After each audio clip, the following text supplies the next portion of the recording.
Take the red pill. Take the blue pill. Take the red pill. Take the blue pill. Take the red pill. Take the blue pill. Take the red pill. Take the blue pill. Take the red pill. Take the blue pill. Take the red pill. Take the blue pill. You take the red pill, and I show you how deep the rabbit hole goes.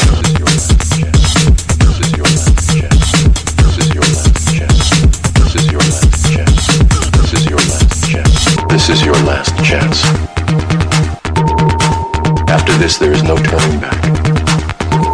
You take the blue pill, the story ends.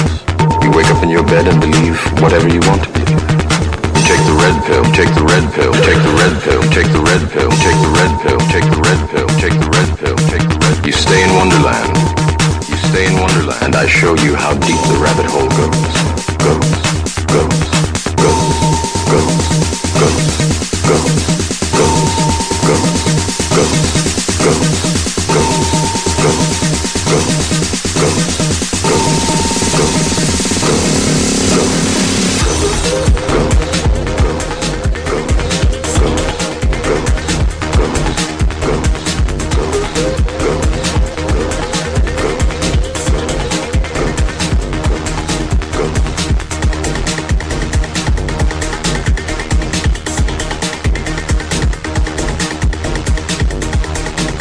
Now, from sunny South Florida, it's the Red Pill Reality Show with your host, Riscalla.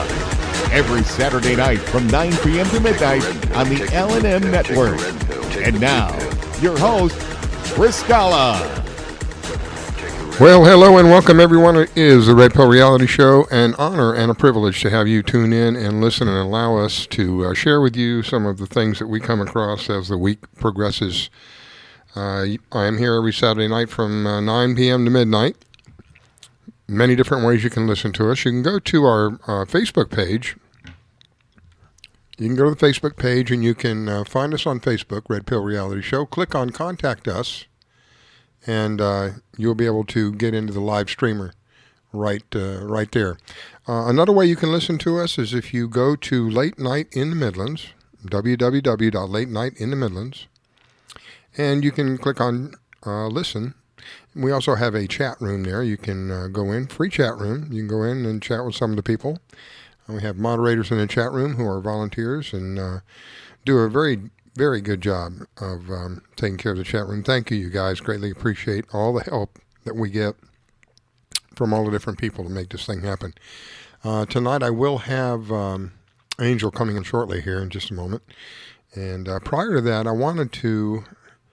I tell people that Florida is the scam capital of the United States.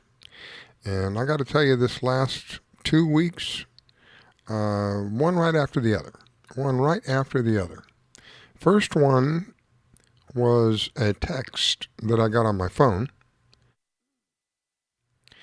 And the text said, you can earn more money. I'm kind of paraphrasing. You can earn more money by placing one of these decals on your car and help promote this product while you're driving around town. You got to meet some parameters. There's some things you have to meet, but if you do, we'll consider you for this position.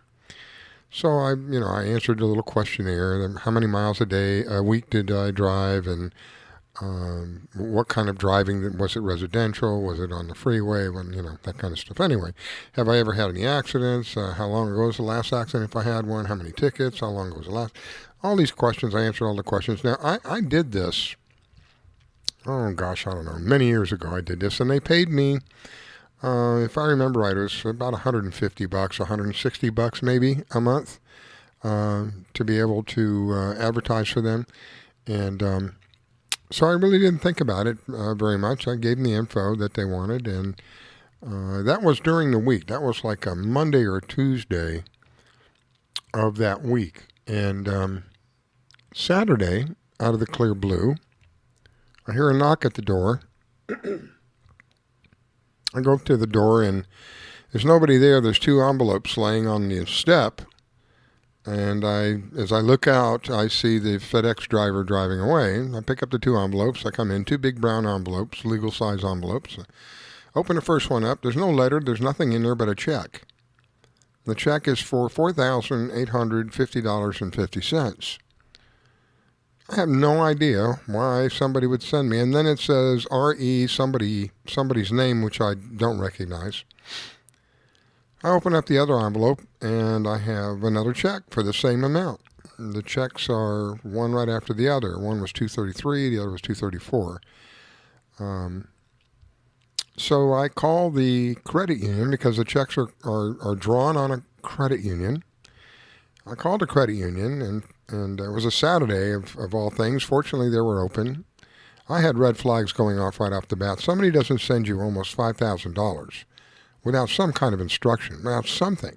I called a credit union and spoke with someone there, and they said, "Sir, we've already had 2 or 3 calls this morning. We're not really sure what's going on. Can I have somebody call you back?" And I said, "Sure, absolutely. I want to get to the bottom of this." They call me back, maybe 5 or 10 minutes later goes by. They call me back. We have a conversation. They ask me for the check number, the signature on the check, the amount of the check, the date of the check. And they respond with, "So the check is fraudulent," which tells me the other one is fraudulent. So I don't even bother with the other one. She said, "We've already had 6 or 7 calls at this point regarding this." I said, "All right, well, red flags went off, and that's why I'm calling." She said, "Well, I would like to have those checks. If you would send them to me, that would be really nice of you." I said, "I'll be happy to send them to you. I'll send you that, and I'll send you the Federal Express label to go with it. Well, you can see." And I reported whatever phone numbers along with these people contacted me with as well. So I get off the phone with this young lady, and I look at my phone, and there's a text on my phone. And the text on the phone says, "Oh, we see that you got your check. Well, we want you to deposit the check and withdraw $4,300 in cash and pay the detailer when they come by your car and come by and detail, put this decal on your car." So in my mind, I'm thinking, are these people actually going to think that I'm naive enough to, they know where I live, they've delivered an envelope to my home. These people think that I'm naive enough to tell them that I have $4,300 in cash on me and you have my home address? So I texted them back. I played them out for like 5 days. Texted them back, and I said, "Well, I deposited the check, but I got a bank check, and all you have to do is give me the name of the detailer, and I'll just write the detailer's name in there. And when they come and put the wrap on my car, I'll give them the check, or I'll give them the check before that, whatever." And they write back, and they said to me, "This is how it works.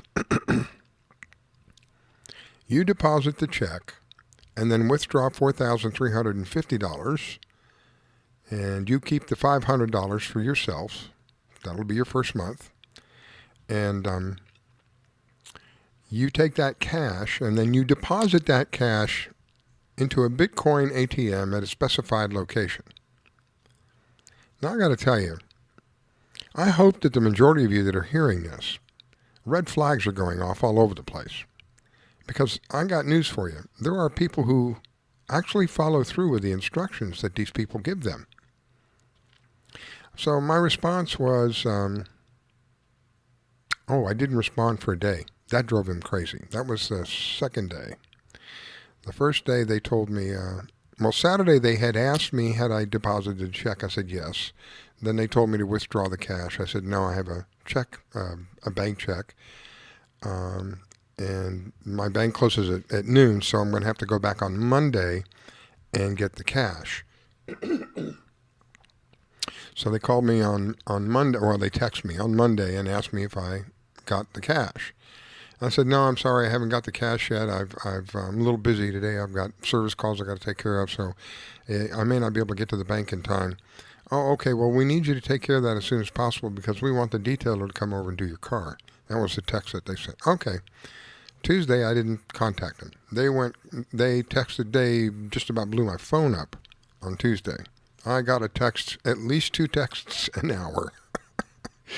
What's the problem? What's wrong? Blah, blah, blah, blah, blah.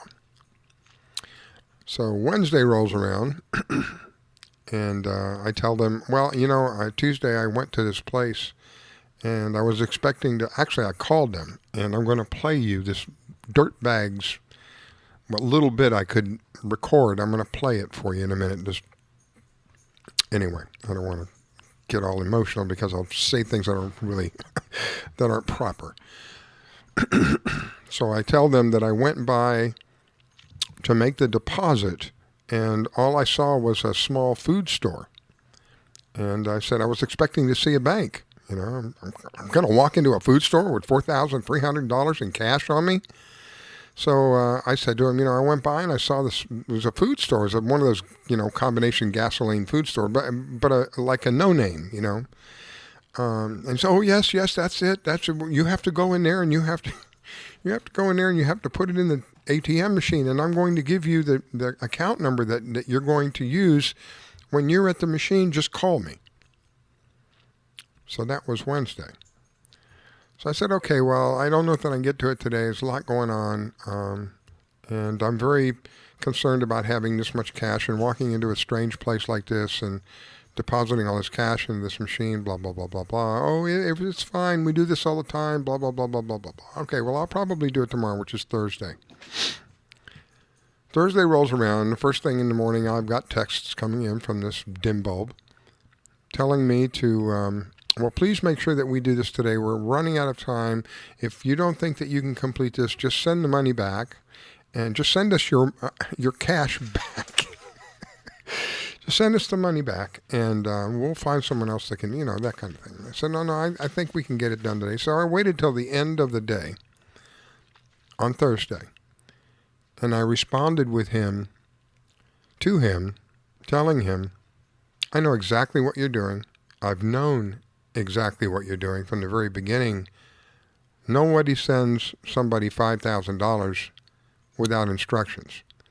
I said it would be best for you to cease and desist immediately. And by the way, I have a recording of your voice, which I'm going to play for you in just a moment. And I have the phone numbers, the different phone numbers that you have texted me from and called me from. All of that has been turned over to law enforcement. An investigation will occur. People like you belong in prison. And I haven't heard from them again. All right, I'm going to play this. I don't know how this is going to come out. Let's see. Okay, how are you doing? I'm doing great. This is Michael. Hi, Michael. I'm sorry. It's just been very confusing today with trying to reach you and trying to get to... I went to this place. It's a food mart. I didn't see an ATM. Yes, you were gonna locate the ATM inside the food mart. You're gonna locate the Bitcoin ATM. Oh, it's inside the food mart? Yes. Oh, I thought I was looking for a bank. I was looking around for a bank and I didn't see a bank, and the address has to be wrong. So I was just waiting to hear back from you. I can go do. You want me to go do that now? Yes, you can go ahead. Do you have the cash to deposit to the Rprs account? Oh no, damn it! And I didn't do that. I have to go back and get. I was going to give him. I thought they were going to come here, and I would just give them a cashier's check while they were here.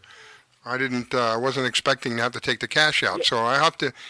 I'll have to do that tomorrow. Oh, okay, no problem. You have to take the cash to the Bitcoin ATM location and then deposit the cash into the Rprs account. And as soon as they confirm the deposit received, the next part is going to be sent out to your location to put the decal on your vehicle. So I need you to let me know the best date and time for you to schedule with the Rprs for the installation. Okay, but I'm still kind of confused. If I go and I deposit this, don't I have a? Where do I deposit? Okay, so it's a food mart. So I go into the food mart. There's an ATM machine inside. Is that what you're saying? Yes, I'm gonna provide you with the details account to deposit the money into. Okay, so you'll give me an account number. Yes, that's correct. Okay. All right, and will you text that to me? Yes, sure. So I can get text, I just can't talk. If I try to talk, it breaks up. Every other word is, can you say that again? Can you say, it's just very frustrating when we try to talk on the cell phone. Yes, no problem.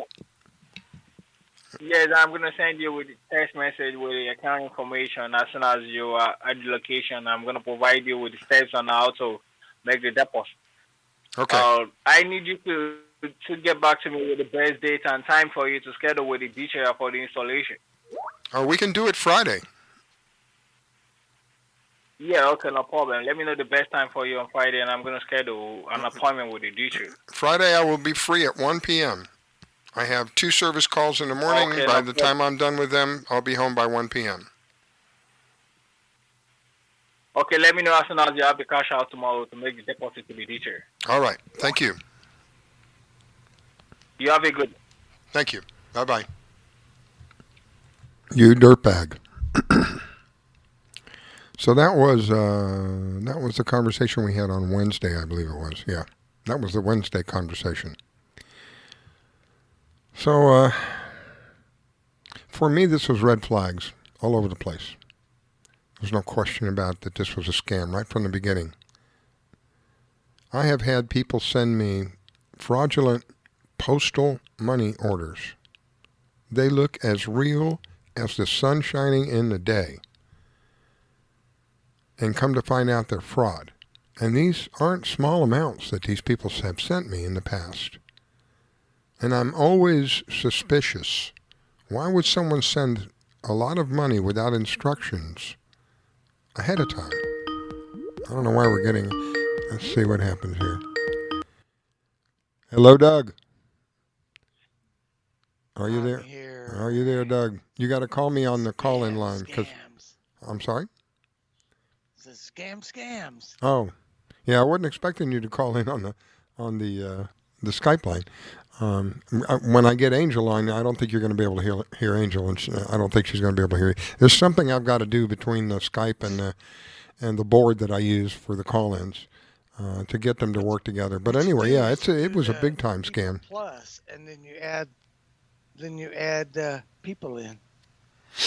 Well, it was a big time scam, and I ran it for as long as I could just to try to keep them waste as much of their time as I could. The sad part about it is there are people out there who will respond to this, and because they are, let's face it, if you're an honest person at heart, you just generally think everybody else is like you, and those are the easiest people to fool, because they, oh, okay, well, yeah, we'll do this and we'll do that, and before they know it, they're out thousands. I mean, could you imagine $4,300? Now, this is what happens. You deposit, let's just kind of follow this through for a second, and I'll explain to you what happens. I deposit the check. As a matter of fact, when I deposit the check, I ask the bank, please make sure that there are funds to clear this check. The bank will then electronically contact the other bank and check the funds, and the funds are available. They'll come back and say, sir, this check is good. The funds are available. Deposit the check. My bank says the funds are available. I want $4,300 in cash. I want to keep $500. I've been with my bank for over 14 years. In that time, I have bounced one check, and it was actually the bank's fault, and I have the letter to prove it. So in 14 years, I've really never had a problem with the bank, generally speaking, other than one time. So they would allow me, more than likely, to cash that check, take the $4,300 out, and then go do what this person, for lack of a better word, wanted me to do. I would have lost the $4,300. I would have lost the additional $500. I would have had to pay whatever return fees that were encountered. And on top of all of that, I would have had to realize that this guy had just scammed me. Some people's life savings aren't even that much. This would put a horrendous pressure on me personally. I mean, I just don't have $4,300 laying around that I can throw away. I mean, maybe there are people out there that can do that. I'm not one of them. And typically the people that they're after are people that need money. Otherwise, why would they answer the ad? That's how sad this is. Pretty sad. Yeah, and it's what I'm finding out. It's mostly from people that are over in the European countries, South Africa and Europe and stuff. My bank called me yesterday. They called me yesterday, Friday, and said a person was trying to use your credit card I don't know, it's a bunch of French words, telemarketer, francophone, and they're trying to buy international minutes on my credit card. I have no clue I don't know anybody in France. So it's hackers. And we're just being attacked from all different directions. You know, in the old days when we didn't have all this technology, it was more of a physical thing, and it was kind of limited, more or less. Now that we have all this technology, it's less physical contact, but all of these different ways that they can, I can't think of the right word, converse with you, I guess is the best way, and try to convince you that what they're doing is going, oh, yeah, you're going to make all this money.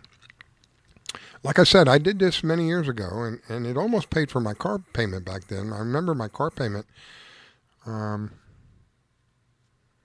about $180, right under $200. And I remember it almost paid for the car payment back. So I know that there are people that really do this. It's just that these people are mimicking that. It's like the emails that you get.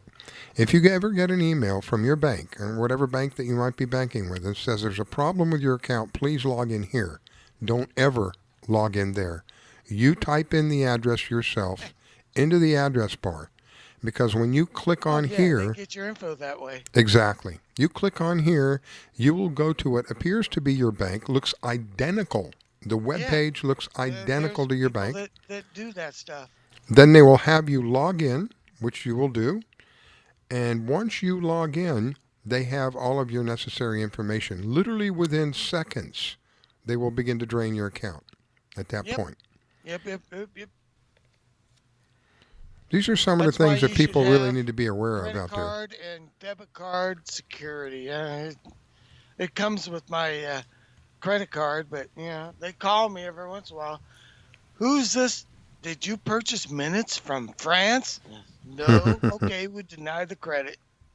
Good. It's good that it's sad that we have to do that, but it's good that there are, banks that are out there that are willing to, go the extra mile. In my experience, and going back years ago, at least a decade ago, when I got cashier's checks, postal money orders, not cashier checks, postal money orders I got for thousands of dollars, very real looking with the ribbons and the whole 9 yards. And I was to take these and deposit them and then remove cash from my account. As soon as anybody tells you, a stranger that you don't know, here's some money deposited into your account. Oh, by the way, for whatever reason, I need you to take some cash out. Now, the prior time with the postal money orders, I was selling my car. I had an Explorer that was for sale, and I believe at the time I was selling it for about $5,800. And out of the clear blue, I get these postal money orders, 3 or 4 of them, I don't remember, and that threw me off. I had no idea. Again, you send somebody, $5,000. And it comes in FedEx, and you think to yourself, well, what do I do with this? There's no instructions, no letter, there's no note. Oh, by the way, this is for... But then you're contacted later on and you're told, oh, well, that was a little bit of an overpayment. We need you to withdraw some of that, and we're going to make arrangements to come pick the car up. So not only would you have been out the cash that you gave them, you'd have been out your car on top of that. You got to be very aware nowadays, very aware. And in this last 2 weeks, I told you 2 scams. The second one was I got a call from somebody. Let me guess. Huh? Nigerian prince who wants to send you $17 million if you send him 1,000 to pay the taxes and the transfer fees. Yeah. Yes. Now, this was somebody identifying themselves from the power company. And I went online and I looked at my account. My account was literally 1 day old. And I thought, oh, geez, they're really getting, picky about, being late. And I said, okay, I'll take care of it right away. Oh, no, sir, you can't take care of it right away. You'll have to call this number first. I said, what are you talking about? Well, we have a problem. We've been trying to reach you for 2 years about a problem with your account. And you need to call this number to have it straightened out because there's a disconnect order out. I go, what are you talking about? So now they got me riled up for, at first because it really did sound like somebody from the power company. So I call the number, and somebody picks up the phone, and they say to me, yeah, we see that you have a commercial account here, and there's a problem with your deposit, and then there's also a problem with a bill that you didn't pay. I said, really? What are we talking about here? Oh, $1,497 and some change.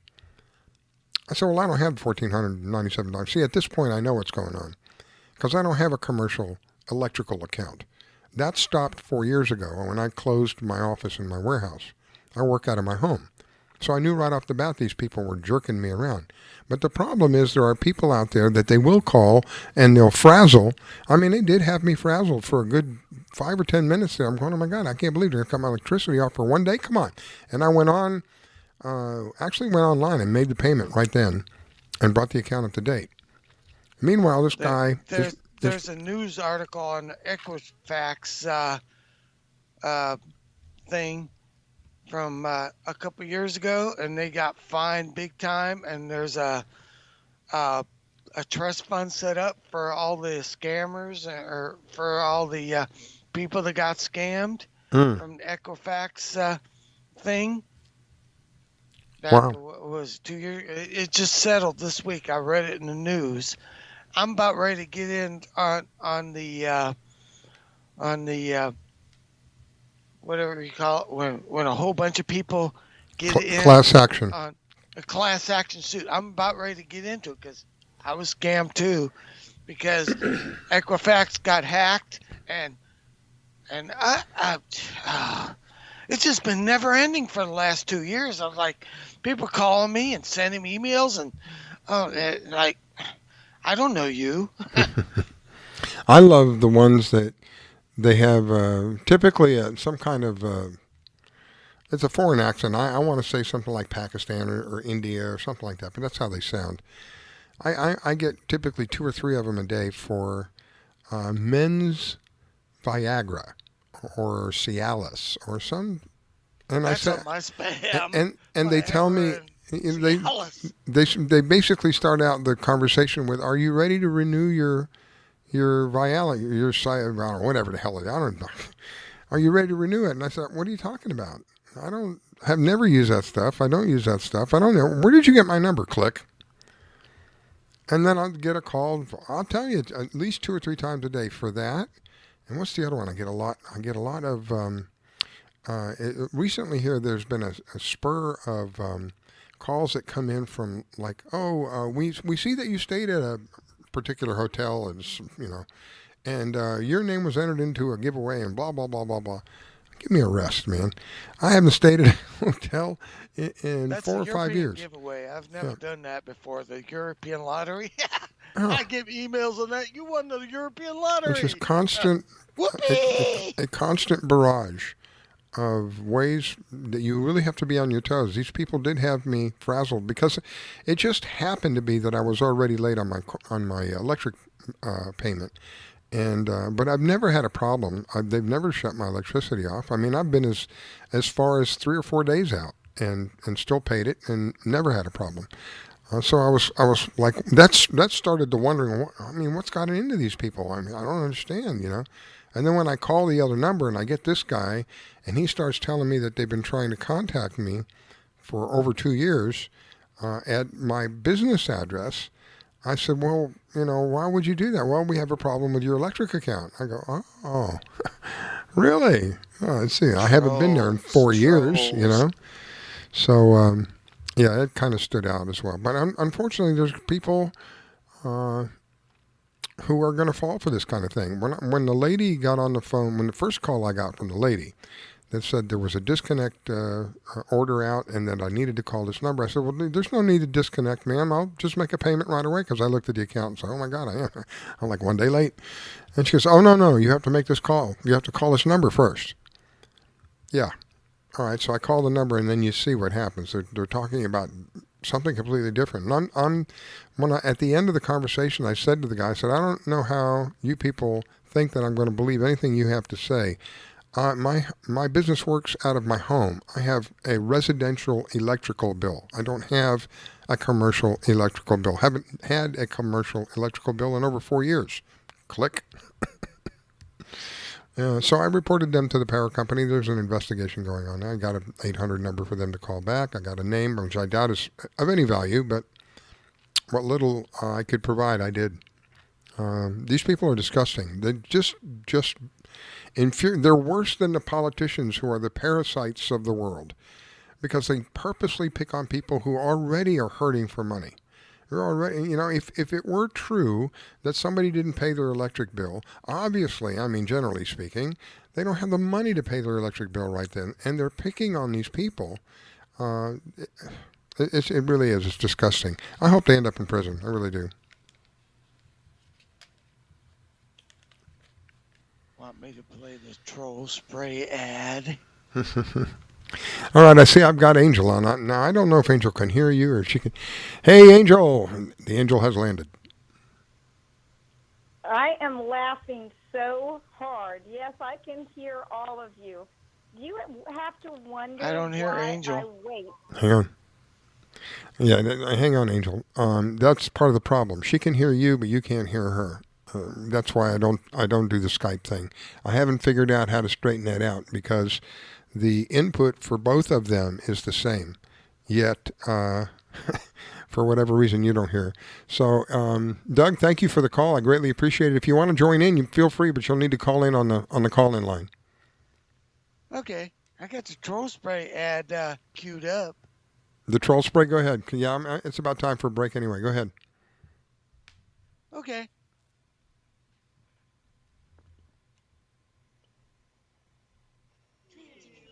Available now. Troll spray.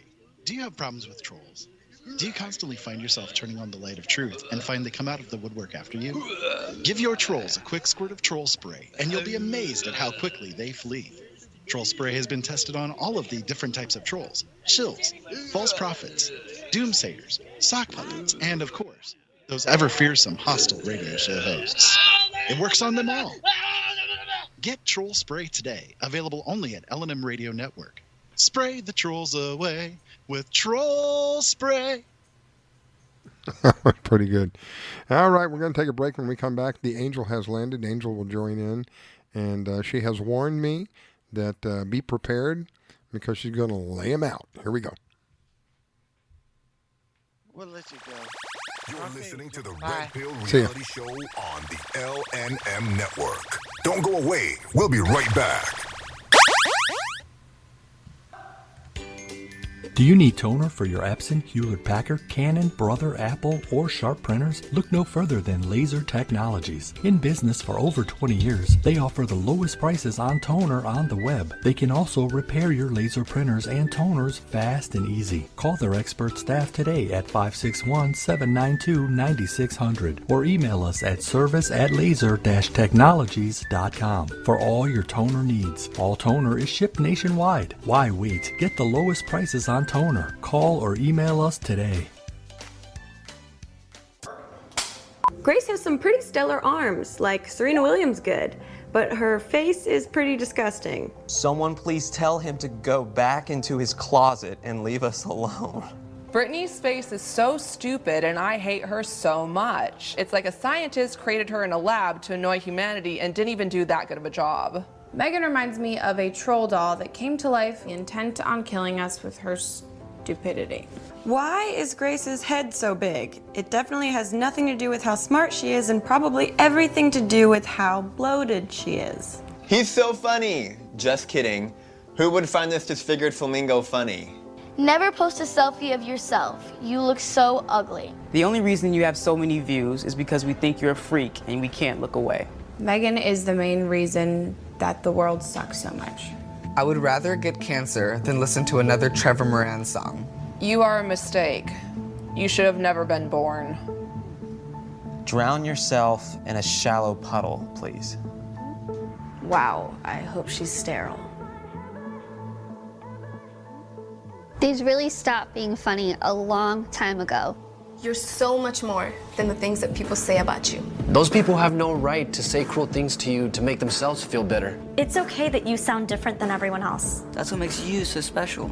We will not tolerate it. We will not tolerate it. We will not tolerate it. We will not tolerate it.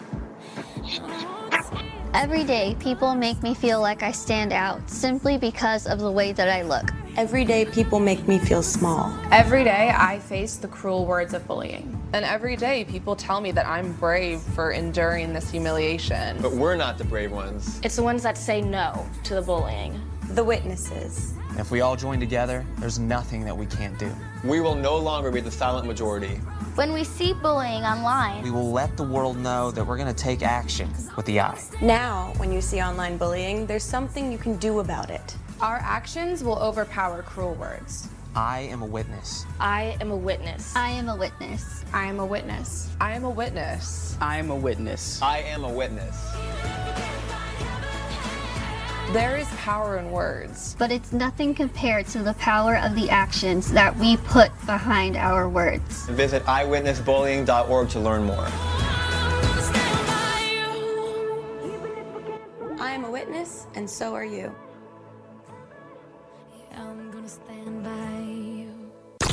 This station is now the ultimate power in the universe. We have ignition. Strap in. 5, 4, 3, 2, 1.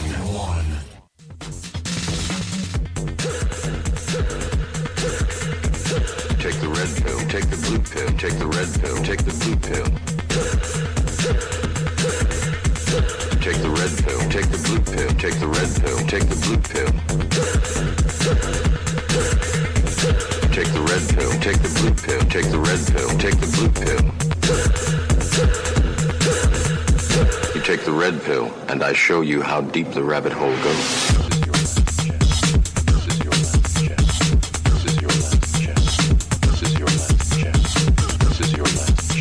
This is your last chance. After this, there is no turning back. You take the blue pill, the story ends.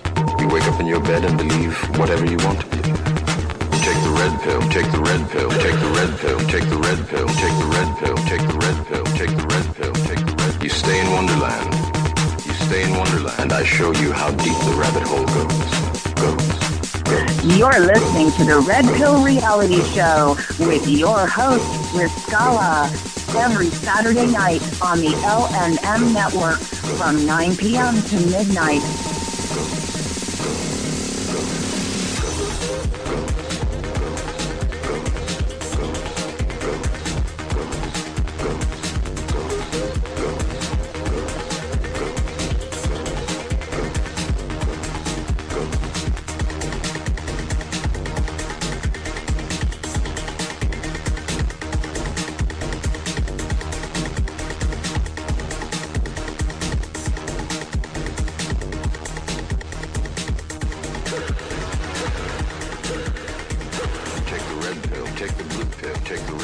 And now your host, Riscalla. All right, we are back. It is the Red Pill Reality Show. Truly an honor and a privilege to have you listen in. And I feel very special because I get to have Angel. I get to have Angel join me. And any of you who have ever heard Angel, you'll know she has a a very peculiar view of ways of looking at things. She's a wordsmith. I got that from her, along with a Bible scholar, and she's ready to do it. All right, Miss Angel, welcome. Riscalla, you deflated me from my angst by all your Aesop's fable stories prior. They were hilarious. I don't know how you want me to come in on the call when you're talking about Cialis and Viagra, and then you tell me call in. I'm thinking, no way am I calling in at that point. And I didn't think about that. I'm sorry. I am so serious. Right to the moment that you wanted me to call in, you started in on your Viagra commercial. Oh, Jiminy. It really is. But they constantly tell me, and I love how they start out by, do you want to renew? You know, you want to, like you order. I've never ordered from you people. How did you get my name? And I begged them to please quit calling me. You're just wasting my time and yours. No, they just keep calling. It's really, it becomes a pain in the behind. And I'm on the do not call list, but it doesn't matter. A lot of times they'll come in as, I don't answer a lot of them now because it comes across as a private number. So you can't find the number that they're calling you from. Or they'll call you from your area code. So you think it's a local number, you know. I'm thinking, it's a local number. It's going to be a service call or something like that. Yeah. No, it's not what it is. Oh, Mister, would you like to buy some? Wasn't the, that wasn't the advertisement. It's crazy. That's crazy. not the advertiser that wanted to wrap your car for Viagra. You know, if you know about wrapping a car, it's expensive. And it would be to wrap my car would probably be about, maybe not $4,300, but again, it depends on the wrap. But I'll be doggone if I'm going to, and they have my address. Oh yeah, I have the cash, I'm ready to go. And they have my address and know where I'm at. I don't think so. I mean, oh my gosh, I have to get my bearings straight because the visual is just too much for me. But obviously these people get away with it because that's sad. Some people are, first of all, there's elderly people that they prey on that are looking to make money by doing that because there is a legitimate thing of advertising, as you said.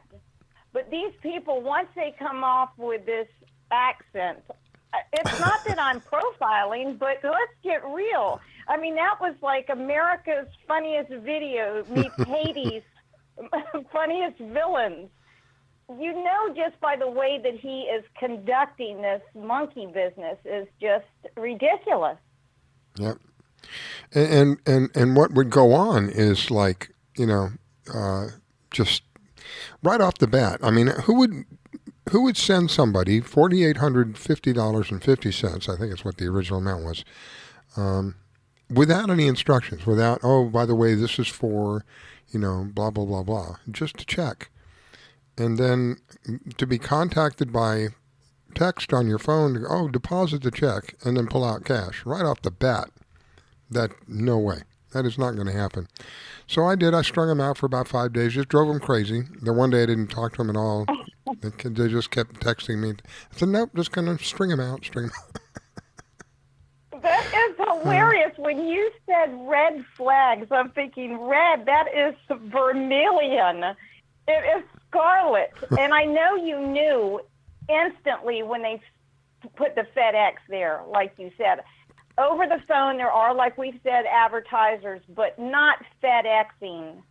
Yeah, well, if you're not paying attention, the other one that they had me frazzled for a little while was the electric company. It took me a little, you know, probably 10 minutes to put it together. And wait a minute, no. The more I talked to them, the less sense they made. You know, they're trying to come after me for my electric bill, for my commercial electric bill. And they had my address, by the way, which is easily found online because my company was listed public. So you could find the name of my company and the address online. So that didn't surprise me. Oh, well, yeah, we're calling you about your address at blah, blah, blah, blah, and here in West Palm Beach. Well, I haven't been there in 4 years. And that's at that point, oh, well, hold on just a moment. They came back about 30 seconds later. We'll have to have one of our investigators. Maybe we have you confused with another laser tech. Now, that has happened to me a handful of times in the 24 years I've been in business. When I came up with the name, I thought it was going to be unique. Unfortunately, there's a lot of other people thought it was going to be unique too. So Laser Technologies, the company that I've owned for 24 years, there's I don't know how many of them out there. So I've had somebody call me and go, "You moved out in the middle of the night. You owe me." I was going, "Wait a minute, dude, you got the wrong guy here." You know, somebody up in Georgia, same name, some company moved out on this guy in the middle of the night. Took all of his stuff when they moved out as well. And he was sure it was me. He was just positive it was me. I said, "Sir, I've never had any business to do with regard with offices or anything like that in Georgia, out of the state, anywhere. My company's Florida-based, really county-based. If you want to know the truth, it's out of our county. I don't really a service company. I'm not going to drive all the way to. How much you want to pay me to drive to Georgia to perform a service call? There's just not enough money. But yeah, so I've had companies call me in the past and confuse me with other people. So I thought, well, maybe, But the longer the conversation went on, the more clear it was that all they wanted was money. They really just wanted money. And when I told them, no, I don't have it, that kind of frustrated them. But, it's sad is that they're going to catch people. You throw enough, what, up against the wall, something sticks. And that's the sad part. I want to be able to reach those people that are honest at heart and don't give it a second thought. Give it a second thought. Procrastinate, because if it's really a dire situation like the IRS scandal where they will call you and tell you there's a warrant out for your arrest and they want you to pay, and they don't want you to pay the IRS, they want you to go to freaking Walmart or something and pick up a cash card or something, I don't know, and then give them the number off the card. All of these should be red flags. The IRS, first of all, rarely does I've ever gotten, and I've been in trouble with them a couple of times. Usually it's a letter, and if you don't answer that letter, I'm going by experience, I know, because I was pissed off at them. I didn't answer the letter. About 3 weeks went by, I got another letter, didn't answer that one. Then about 3 weeks went by, I got a certified letter, had to sign for that one. I opened that up, and they said, Bubba, you better be calling us real quick like. They ain't calling you, you be calling them. And you'll give them their case number that they put on the letter that came to you that you signed for. So you get a call from the IRS that says there's a warrant out for your arrest, right off the bat. Red flags. Boom, boom, boom, boom, boom. No, no, no, no, no. Now, if you want to have fun, play them along. Play with them for as long as you can. Just take up as much time as you can, because the time that you take up of theirs is less time that they have, and hopefully not fool somebody else. That's how I look at it. Here is the thing, Riscalla. Some of these people are very bright to be able to get things in order, such as Federal Express, such as places that are going to allow them to have the deposits, such as getting people's information. It reminds me of Frank Abagnale that did Catch Me If You Can, the real person of Catch Me If You Can, who, when he was sentenced, the government knew that this guy was smart enough. If he worked legitimately, he was a genius. Isn't that sad? These people would put their effort into working legitimately. They could all make a lot of money. I'm telling you. And some of these, I mentioned about the website. You get an email from your bank, whatever bank that might be, and it says, oh, there's a problem with your account. Please log in here. And the here is a hyperlink. So when you hover over the here with your mouse, it turns into the link, usually it's a hand sign, and when you click on it, it takes you to a web page. The web page looks identical to whatever it might be bank of yours. There is absolutely no difference. It's the opening page, the home page. You will log in. As soon as you log in, it takes you to the next step, which is like a help center or something, a help page of some sort. By then, it's too late. By the time that you've logged in, it is too late. They've got your information. Within seconds, they're taking money out of your account. So these are things we have to be aware of. They have mirrored almost every system on the internet. And all I am saying is, if you're that smart to do that, you could have a legitimate job doing something good. But criminals think in criminal action, and they find the endorphins of conning better than making money. It's just insane. But you know, because we're in South Florida, that they know that that is mostly or known for retirement communities. So like you said, if they're throwing it and hit one, just hit one, $4,500 back, they've made their quota, throw away their burner phone and move on to something, a different area. It's sad. So it really is. I hope they end up in prison. I really do. And I that's what I texted them, and I haven't heard back from them again. And they had 3 different numbers that they contacted me on. I turned that over to the credit union as well. So the check was drawn on a credit union. So like I said, if I've been with this bank here for 14 years that I'm with right now, and it's a small local, it's a community bank. So it's everybody knows everybody, you know. And so when I walk in, they know who I am. They know the company that I represent. I've never, ever had a problem with that bank other than one time, which was they were changing the name of the bank from one thing to another. And during that change, they accidentally changed my account number. So checks that I had written went right back because they said, no, there's no account like this. This is wrong. So it was like 2 or 3 checks, but I got a letter from them so I could show my customers. I didn't want my customers to think I'm going out of business. It's really bad when something like that. So anyway, in the 14 years, one problem, but it was a bank-related problem, not mine. I never really had a problem with them. Never at fault for depositing a check that bounced or writing a check that bounced.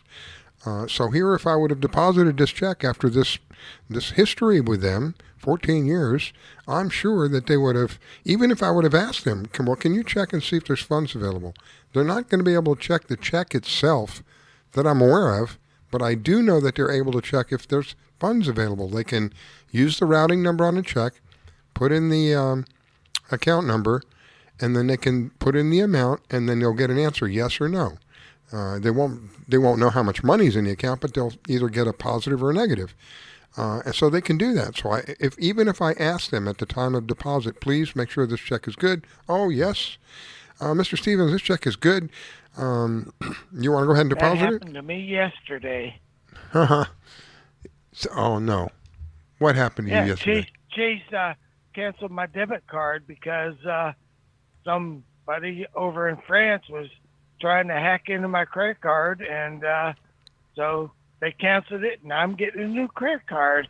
Wow. Well, I didn't realize you snuck in there, Doug. Welcome back, Doug. Hey, I called your number that you gave me. That's your problem. Go ahead, Angel. No, I'm glad that Doug did sneak in, because the truth is that there should be some way that they can just stop a fraudulent thing. But I have been where Doug has been, where somebody tries to use one of my cards, and instead of them just not being able to, they cut off my card and then have to Federal Express, that whole red tape. I don't understand the system. Exactly. Why don't they just call or do something and stop the charge from going through? But do you understand that this is another way, a reason that they can charge $15 for service fees and $25 for something is by reissuing a new card and charging for the plastic to some part of the corporation. It is a big ball of making money. I mean, you understand that we put our money into a bank to borrow our own money. And we're limited. Now we're limited to what we can withdraw per day. That should really send off flags to people. You could put in... That can be a good thing and a bad thing, because on my debit card, you're limited to $200 a day. So if a scammer gets it, he's only going to take out $200 out of my thousands, and then I catch it. And well, some of the accounts, even if you go to the bank, you're limited to what you can take out. And that shouldn't be. It's your money. You have a right to however much it is. If it's yours, if you have $100 in there, you have a right to $100. It's not, oh, no, you can only withdraw $20 today and $20 tomorrow. Forget that nonsense. Yeah, so the banks, they play their particular part in all of this as well. They don't really help that much. That's when you have to write a check and go into the bank and withdraw whatever you need for cash. Yeah, I don't even know if that would work anymore. That's what I'm saying. They have all these limitations and all these different things. You know, it used to be there was a day when you wrote a check, you would get the check back from the bank. You don't even get that anymore. Or you get as a, you know, if you're one of those paperless people, you just get an email, and it shows you a picture of your check. You don't even get the actual check back. What happens to that? I tell you what, it's still waiting to be scanned because I paid my flood insurance on the 5th on 2 July, and I see FEMA took my check out, my bank account, on the 7th of July, but I've yet to see the face and the back plate, you know, on the check. It still says waiting to be scanned in my checking account. Well, Angel, you had some things that you wanted to bring out. Let's get started. Well, I did, but I do want to say that I find this conversation interesting because it just shows the corruptness on so many levels, Sad. and covered by the feds, by the banking system is federal as well, has federal ties because of the deposit amount. So there is it's not a conspiracy, it's a fact that and everybody is starting to unite. One bank is buying another bank. I don't know if you all are familiar, but the conglomerates are now, it's just going to be one global monetary system. You just see it. They're eating like Pac-Man each other up until it's just coming into one. My bank was originally a small community bank that was purchased by a larger community bank that was purchased by a nationwide bank. All of that occurred within 1 year. That was over 15 years for me. 3 banks bought my local bank out, and now it's Chase. Yeah, you can, and I witnessed it in the past where I started out. It's so concerning to me because I would prefer to deal with a community bank. It's a locally owned bank. It's not owned by some big conglomeration. It's owned by somebody locally. And there is a difference between a community bank and then one of these big banks. Okay, there's limitations because they may not have ATMs that you can use all over the place, or if they do, you may have to pay $1.50 or something. But there is a difference in using that bank versus one of these big banks in the sense that if there's a problem, it's more personal. They'll call you. They'll physically call you. So I always enjoyed that. And I've watched over the years where a community bank was purchased by a larger community bank or a state bank, what they call a state bank. It's not really owned by the state, but it's called a state bank. And then ends up throughout the process, 2 or 3 banks buying it, blam, blam, blam, blam, and then ends up being one of these big name banks, Bank of America or what's the other one I'm thinking of? TD. You know what? TD Bank. Go ahead. You know what I did? Since I'm a veteran and you're a veteran, if your bank allows it, they will waive your ATM fees. Oh. Yes. Interesting. I did that with Chase back 10 years ago. You're a veteran, you're retired from military, they waive the ATM fees. You can go to any ATM throughout the U.S. I didn't know that. There will not be an ATM fee. Yeah, check it out with your bank. Wow. Cool. That's interesting information. That right there. These are the kind of things that people have overlooked. There's so many things, just like Doug said, that can open somebody's eye. And if you really think about it, people have spent $50 to hundreds of dollars a year. I mean, not that is anything, but it is to some people that they don't want to spend that $3 for their ATM. This gives back what many people lose. And I think it's a great point. I had no idea it existed. I'm glad that you brought it up. Yep. I'm glad you brought it up. All right, Angel, talk to me. Oh, you know what? Well, before you bring that up, I want to bring this up before I forget. I'm sure you know, Angel. Doug probably knows, but some of the listeners may not. That the federal government has now brought forward the what am I trying to say? Death penalty. I can't think of the right word. Anyway, they brought forward the death penalty. So that hasn't happened in, I don't know how long, over 10 years that I'm aware of, probably more than that. It's since the 1950s. So now with all of these arrests that are going to be lining up, we also have the death penalty has been reinstated. That's what I was trying to think of. The death penalty has been, the federal level death penalty has been reinstated. These people who have committed crimes against the federal government, if that crime is serious enough. Huh? Hello, treason. Yeah. If that crime is serious enough, then we're talking some some heavy. Here, let me let the presidents. Because this should never happen to another president of the United States again. This is a absolute catastrophe for our country. This was a fake witch hunt, and it should never be allowed to happen to another president again. This was treason. This was high crimes. This was everything as bad a definition as you want to come up with. This should never be allowed to happen to our country again. I think that is the first time I've heard him say treason and high crimes together. I've heard him say treason before, but high crimes I haven't heard before. So there are some people that are probably shaking in their boots and changing their underwear on a regular basis, trying to figure out how they're going to try to get out of this. And I don't think that they're going to be able to get out of it. I think that they're going to find themselves backed into a corner, and they're either going to have to succumb to whatever the punishment is, and beforehand, if they don't want it to be real bad, then they're going to cooperate and bring down some other people.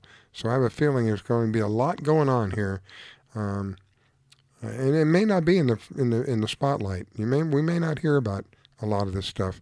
I think that some of the good guys, are really afraid to let people know how many people are being arrested and how much is really going on, because then people would think to themselves, "My God, it's everybody," and it is just about. But I think a lot of people would be discerned with. That's not the right word. Anyway, they wouldn't be very happy with the way that they've been told our government is supposed to be run. All right, so let me get back to Angel. I'm sorry, I wanted to say that before my short mind here cut me out of it. That's okay, because I keep thinking D.C. is the capital, and he's having it reinstated as capital punishment, which is what it's Wow. called. Wow. Think about that. Cryptogram. Wow. Interesting. See, I don't think about things. That's why I love having you on. You always point out things that are there, but sometimes it's right in your face, but you don't even realize it. I still think of the 46 thing. Well, there's so many things. Today, I have just been seething between Omar, which I could go on a plethora of just a barrage against her. But now this Cummings, Elijah Cummings from Baltimore, I'm sure you and Doug Riscalla have heard. President Trump is right. Baltimore, the areas that he's talking about are rat infested. And Cummings is now, I call him Scummings, he is saying that is like racist. Because everything is Trump racist. Everything. He is saying that that's racist.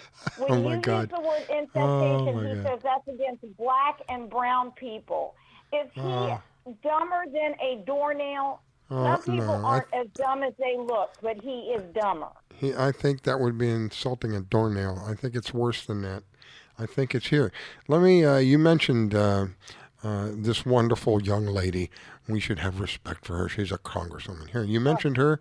Let me play this for you.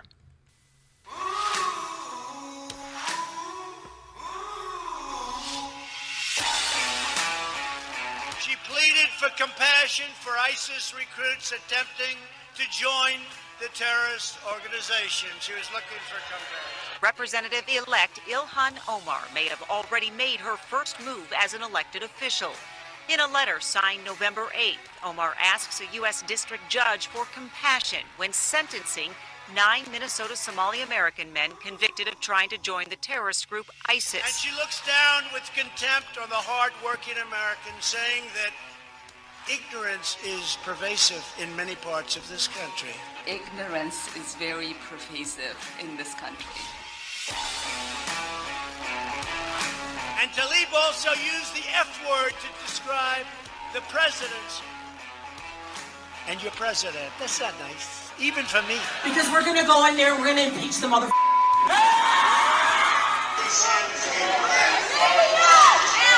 You guys are crazy! I will say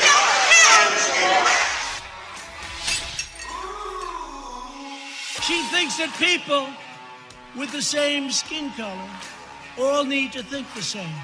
She said, we don't need any more brown faces that don't want to be brown voices. We don't need black faces that don't want to be a black voice. And just this week, can you imagine if I said that? Because we don't need any more brown faces that don't want to be a brown voice. We don't need black faces that don't want to be a black voice. Cortez said that illegal immigrants are more American than any person who seeks to keep them out ever will be. Can you believe that? That's what she's saying. But the women and children on that border that are trying to seek refuge and seek opportunity in the United States of America with nothing but the shirt on their backs are acting more American than any person who seeks to keep them out ever will be. Yeah, you know, if that's what radical means, call me a radical. Call me a radical. Call me a radical.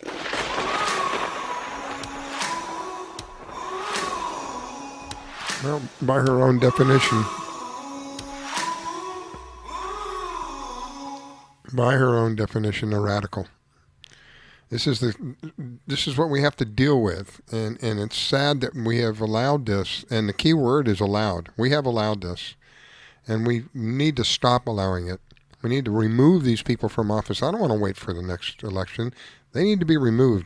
Anybody who shows the disdain that these people show for our country, why represent us if that's what you have in it's like this soccer player, this woman soccer player. Why do you play soccer in the name of America when all you do is curse America? Shame on you. If you want to play soccer, go play soccer for somebody else. That's no woman. That is no woman. That is no female. And let me just tell you something. When you say, why do they want to represent, that Tweeb does not want to represent. When she was sworn into office on that Quran, she wore something we call a dish-a-dash. It's an Arabic suit, and some people will call it a throbe. It just depends on what demographics you're in over in the Middle East. But she did that to show her allegiance when she got sworn in. Do you understand? She didn't dress like an American. No American flag. She was wearing the dish-a-dash. As a statement piece. You have to understand the statement pieces that they are presenting.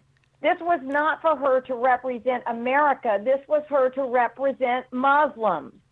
And she made it clear by what she wore and where she swore. That's that simple. Now, I read an article, I don't know how accurate it is, but I read an article that said that it's up before the Supreme Court that if people are not sworn in on the Bible, then their oath of office is void, null and void, and they have to redo their oath. I can't think of the word.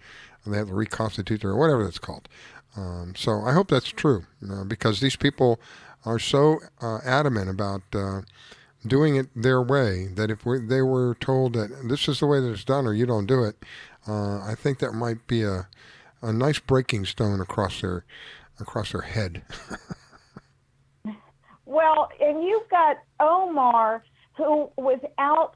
This isn't like private. This is publicly saying you've got to fear. If anybody needs to be watched, it's the white man. That's the threat. Yeah. She said that publicly. Yeah, I heard it. You know, if anybody said that, if anybody said anything about profiling, they would be handed their rear end in a hat and told to leave whatever position that they were in.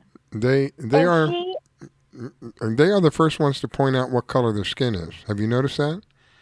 They talk Of about course. they direct it out, but they talk about, oh well, we are brown skinned and black skinned and Hispanic and blah blah blah blah blah blah blah. So if you're not one of them, those categories, then they're not going to support you, basically. And what and a exact couple of people- country? Go ahead. I'm sorry. There's a couple of people in Congress who swore in over the Koran. Figure that out. Well, that's what we were talking Yes, about. Tlaib and Omar both. I'm not sure if Ellison, there's some Keith Ellison, I'm not sure if he was or not. It's sketchy, but without a question, because they dress to the nines in their Muslim outfits. I mean, I have the trained eye to see what they're wearing, and they show their allegiance, but when they're talking about this skin color, why would she even bring that up? Somalia, they don't even know how to dig a well water hole. We have to send people over there. They still go to the bathroom in a hut if they make it to it. Let's get real. It is. It's all for attention. All for attention. Yeah, well, and see, again, I come back to us. When I say us, I'm the general people, the citizens of this country. It's my personal opinion, but I think got to be at least 85% of the people feel like what you're saying, Angel. They're right there with you and me. I agree with you as well. So if that's the case, how is it that we're just remaining silent? I mean, clearly the particular four that we're talking about, each in their own way has committed enough infractions of the office that they're in that they could be removed, they could be recalled, even if they haven't. If people don't understand, we have the right as citizens. If we have a representative up there, even if he hasn't done any of these things, but we're just not happy with the way he's representing us, he's not voting in our favor, we have the right to remove them. We don't have to wait for another election. And I think it would send a very strong message to these socialists who think they're going to win no matter what. And they may, because they have rigged the system. Unfortunately, the media's with them. The system works with them. Anything that can help them get into office works with them. The schools work with them. It's really disturbing how many people are on that side. Different corporations, large corporations, have already been shown they're going to do what they can to stop this president from being reelected again. People should be very concerned about this. They're talking about this president, after $40 million worth of investigations, after over 1,400,000 different documents that this president has turned in, after I don't know how many, 200 or 2,000 different interviews that have been done, hundreds of hours of testimony, and the end result was nothing. They could not find anything wrong that this man had done. They will not stop and move forward from here. They want to continue to harass this president. We shouldn't allow this. Not just because it's a Democrat or a Republican thing, but because it's bad for the entire country. We have been caught up in this constant disarray for how long? How many people were told by primarily the Democratic side, but there's a few Republicans up there that need a swift kick right in the behind, have been told repeatedly, well, yeah, we have evidence and blah, blah, and we're going to show you. And they can't come up with spit. And with the final Mueller testimony coming out, and I almost felt bad for him, but he's destroyed so many lives. I'm happy that he is the way that he is. He deserves it. He has really ruined a lot of patriotic people's lives just to please other people. So whatever comes his way, it's karma, baby. But the point of the matter is, they were expecting him to be the Hail Mary. It's going to be, oh my God, when Mueller testifies, it's all going to be said and done. We will know for sure. Well, Mueller testified and couldn't answer any, didn't know who originated the original report that got the whole thing started. He couldn't even, I'm not familiar with it. My jaw hit the desk in front of me. How can you not be familiar with the very thing that started the entire thing that you had spent over 2 years and $40 million on? You don't know who started it all?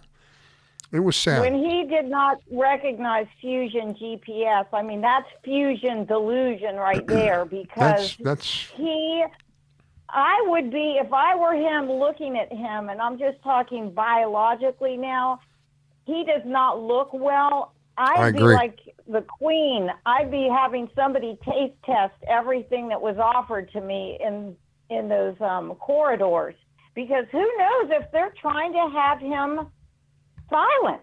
Could be. And don't think it's not past. Well, you know that it's not past them. He's on an overdue bill, more than your electric bill. Let me tell you. He's let them down. And the evidence that they are not happy with him is, you can see some of the Democrats are throwing him under the bus, if you will, if you want to refer to it that way. They've shown disdain for him. I can't believe that he did this. He let us down, blah, blah, blah. So it's already starting on that side where they basically, they use people up. That lady, Ford, I can't think of her name, Christine Ford. They used that woman up, and they got her convinced that, yes, you're going to be doing the right thing. We can't have this man come into the Supreme Court, testify, and blah, blah, blah, blah. Afterwards, we find out later the whole thing was made up. She's come forward and said that the whole thing was made up.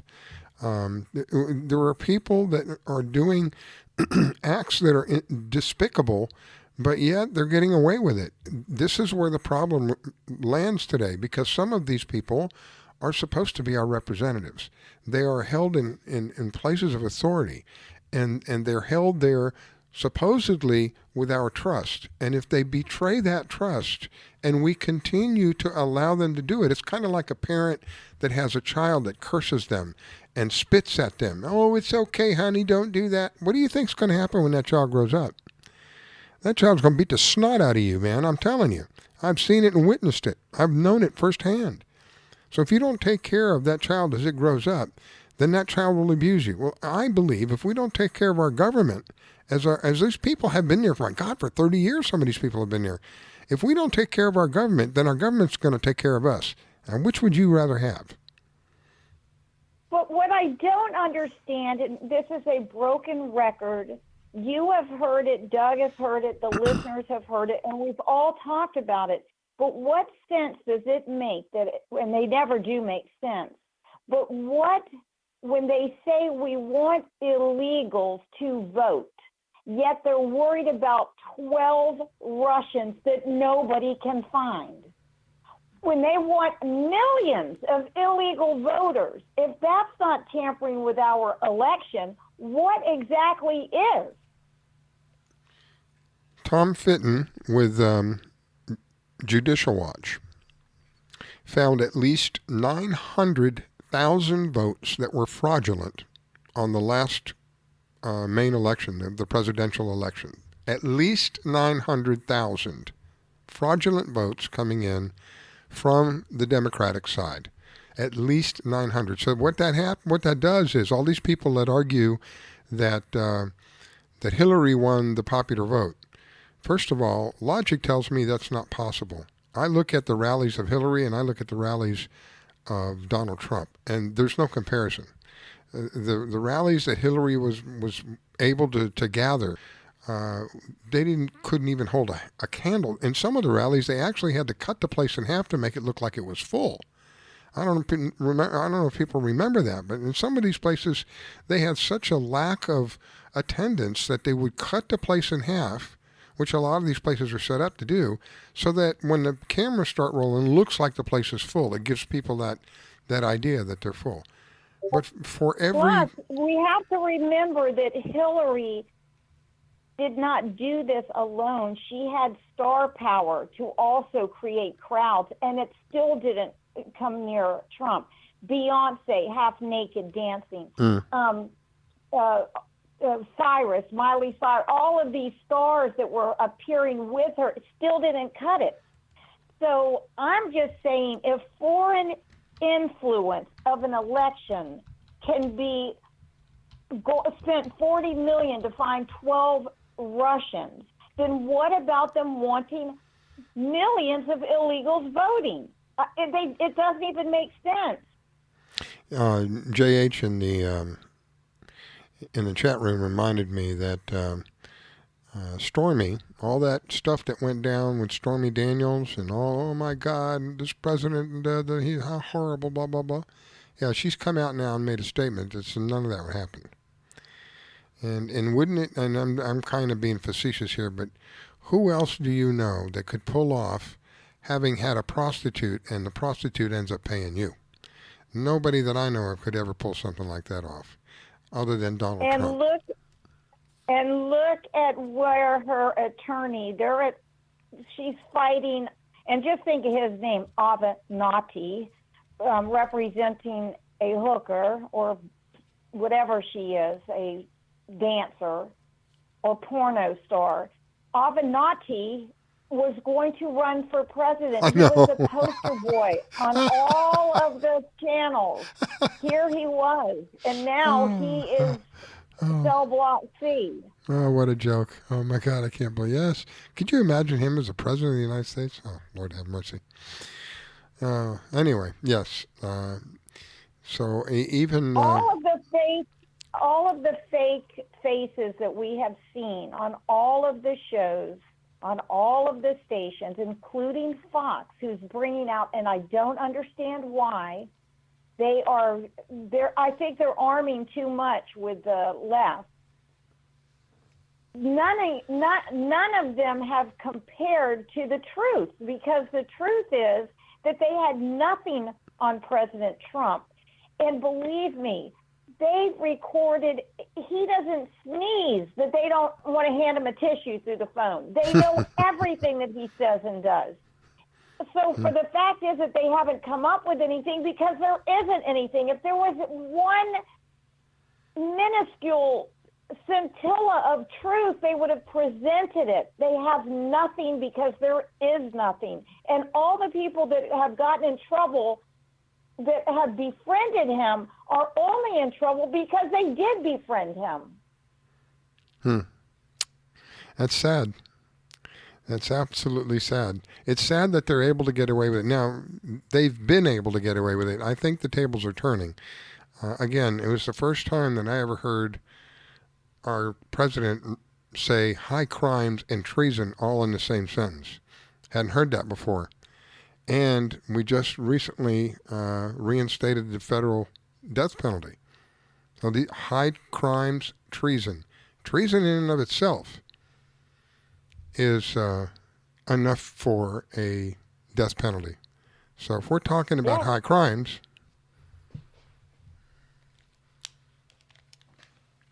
We've been waiting. Well, here we go. And President Trump also knows that what's going to come out is they're going to keep digging and digging and digging. At the bottom of the pit, they're going to find nothing but Democrats. So he's letting them do this. He knows it's all a hoax against him. But are you going to tell me that after all of the investigation, if Russia was trying to do anything, that haven't gone to the Democrat side to look who was in contact with the Russians? We already know Uranium One. We know all of Medvedev, where Obama said, I'll have more flexibility after the election. We know all these things. It was done in broad daylight, but nobody wanted to investigate them yet. But President Trump is going to make sure that comes out in full frontal. Let's just put it that way. Well, that was what I was getting ready to mention now. First time I'd ever heard him say treason and high crimes in the same sentence. And then shortly thereafter, he said, now it's time to investigate the investigators.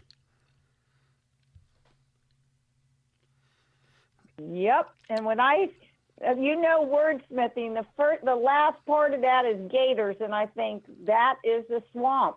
And he's using those words to put us right back to those reptiles, and he knows it. The investigators. I really think that things are going to start getting really heated up, because there's a lot of people's lives are on the line here. If I'm not mistaken, and I'm not trying to be exaggerate, but I think a lot of people's lives are on the line because I think that a lot of them clearly have committed treason. When Nancy Pelosi and I don't remember Booker and I think what's his name, Schul, I can't think of his name. Schumer, and somebody else signed off a letter to the legal department, to the DOJ. Don't listen to this president. I'm paraphrasing, but don't listen to the president. It's not in the best interest of the United States. That's sedition. That's just as bad as treason. Absolutely. That's just as bad, and that's in writing. In writing. We've got Nadler or Nadlis. He is despicable. He knows there's no evidence and wants to just continue this charade. Because I believe his behind is on the line. That's why. This is his only option. That's the only way any of this makes any sense is that the people who are screaming the loudest are the people that have the most to lose, because it's their behinds that are on the line. And that's why they're behaving in the manner that you see them behaving, where a logical person can see what's going on and go, wait a minute, what the hell's wrong with this guy? They've already shown that there's nothing there, but he wants to continue going on with the investigations. What sense does that make? All the money that we're spending. This last little fiasco, I don't know how many $1 million was on this last little, 7-8 hour deal that they had with Mueller and all the legal representation and all the nonsense that went with it. It was really, it's sad. So I think a lot of people are waking up and going, wait a minute, this has just been nothing but more of a financial burden than anything else. I think people need to move forward. We've done nothing but keep this country in disarray for this entire period of this presidency. And even in that state, this man was still able to do some phenomenal things. I mean, that's just to put it lightly. Imagine what would happen if you all got your act together and decided, hey, you know what? It might be better for everybody if we started to work together instead of just, our whole goal is nothing more than to impeach this president and keep the borders open and raise your taxes and make sure that you can't defend yourself because we're coming after your guns. That's their whole, and that's everything that is anti-American. There's no other way to describe that. And with the media being so blatantly open about their hatred for this president. Yeah. I mean, in the days when there were actually journalists, and there should be, I think I am going to submit something to the president about this, that there should be ethics boards where a journalist is not just a reporter that wants to give an opinion. It has to be fact-based, not an opinion of what something against this president. Why aren't there ethics boards where I have to follow guidelines? These people get up there on all the channels, and I do kind of peruse them to see what those morons are saying, just to see how ridiculous they are. But they are so anti-Trump in the media, flat out programming people to believe their lies. How is that even legal as a journalist? Have they no ethics at all? Believe it or not, it is legal. It is legal because of the National Defense Authorization Act that Obama signed into place. Part of that was it's now legal for the, quote, news media to propagandize anything that we want. So you can thank Obama for that. That's why these people have been able to do these things, because most of us who remember the days when you said anything wrong, oh my gosh, you better be ready because all hell is going to break loose. You said something that wasn't factual. Those days are long gone. You say whatever you want and nobody gets in trouble anymore. Well, the reason for that is that prior to that, there were laws in place. Whatever you said, the media is the only industry that is protected by our Constitution. That's the only one. And there's a reason for that, because the media is supposed to be a neutral platform. It's not supposed to feel plus. It's not supposed to feel minus. It's supposed to look at the facts, the evidence before them, and report that, and nothing more. Whatever their personal feelings are to be kept to them, this is why they're protected. This is why you're supposed to be called a professional. Whatever my personal feelings are, I've had to work with people I despised on a personal level. I didn't like what I knew they were cheating on their wives, and they would flaunt it about with other people where I worked. But yet I had to work with these people because they could do the job, unfortunately, better than anybody else could. So I had to work with these people and not show my personal opinion of them to them or any of the other employees. With my family and my personal friends, they knew exactly how I felt about them. But if you saw us working at work, you would never know that. So we have to be able to differentiate things like that, where our personal, I hold that in reflection of the journalists. They have to be able to withhold whatever personal feeling that they have about whatever it is that they're reporting on, and just report on what actually happened, and nothing more, nothing less, but nothing more. Not allowing But any... they don't report. They are fact-phobic. They do not report. It is all opinion-based, and it's all, if 99.9% is anti-Trump. Yep. And they were bitterly swallowing the fact that Mueller's testimony was anything but stellar. It was more in the cellar. Oh. So they were really trying to bite their lips and find any type of glitter in it, and there just wasn't. It fell flat. But the way they just tear into President Trump, and when he makes a tweet, you would think the whole world was crashing. He just tells the truth, and they despise the truth. I love how he trolls them. He has done what no other president has been able to do. Think about this. I've had this experience in and this is just a microcosm of what he's going through. But I've had the experience in my life where I was blamed for something I didn't do. As a young child, I was probably about 13, 14 years old. I was in the Scouts, Boy Scouts. I was supposed to go to a meeting one night, and me and my friend decided, let's not go to the meeting, let's just go walk around. It was cool to walk around at night because we weren't allowed to do that. So we went out and we walked around that night. Well, somebody's house got egged that night. I couldn't prove that I was at the Scouts, and I got blamed for that, and I got in a lot of trouble for it. I mean, it haunted me for like 6 or 8 months. I had a juvenile detective that was assigned to me.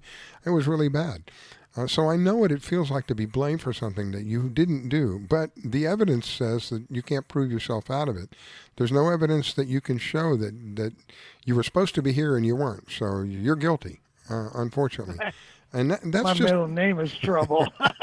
That's just a microcosm. Can you imagine an entire country being force-fed information that is not accurate, that is in some cases just blatant lies, but many times it's just an inaccurate information purposely swayed so that this president is not in a bright light, that the president looks like, oh, he doesn't know what he's doing. Oh, now we question his physical health. Oh, well, now we question his mental health. Oh, now we question his loyalty.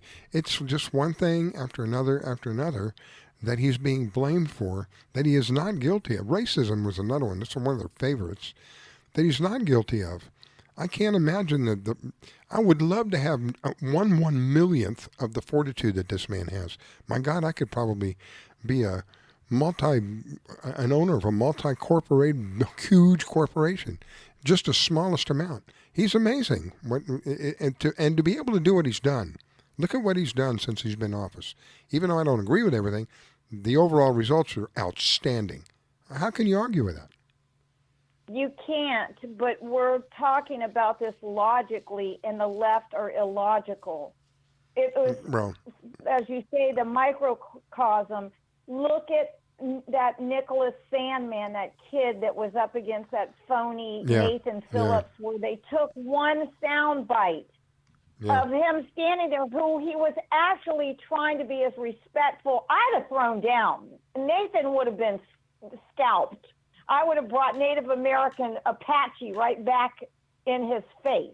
This kid was showing total respect, but the news, and they perpetuated it into, all over and over and over the same scene until somebody got the full story. Then it vaporized. After that, it was gone.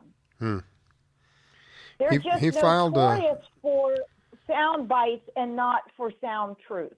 So he filed a suit against the Washington Post.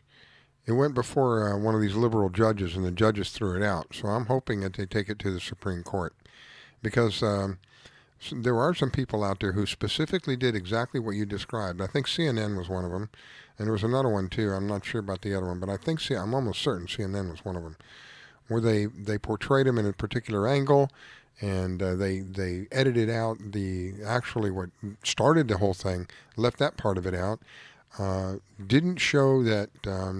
Part of his testimony, part of the young man's testimony was, I was just trying to be as respectful as I could. I was quite scared.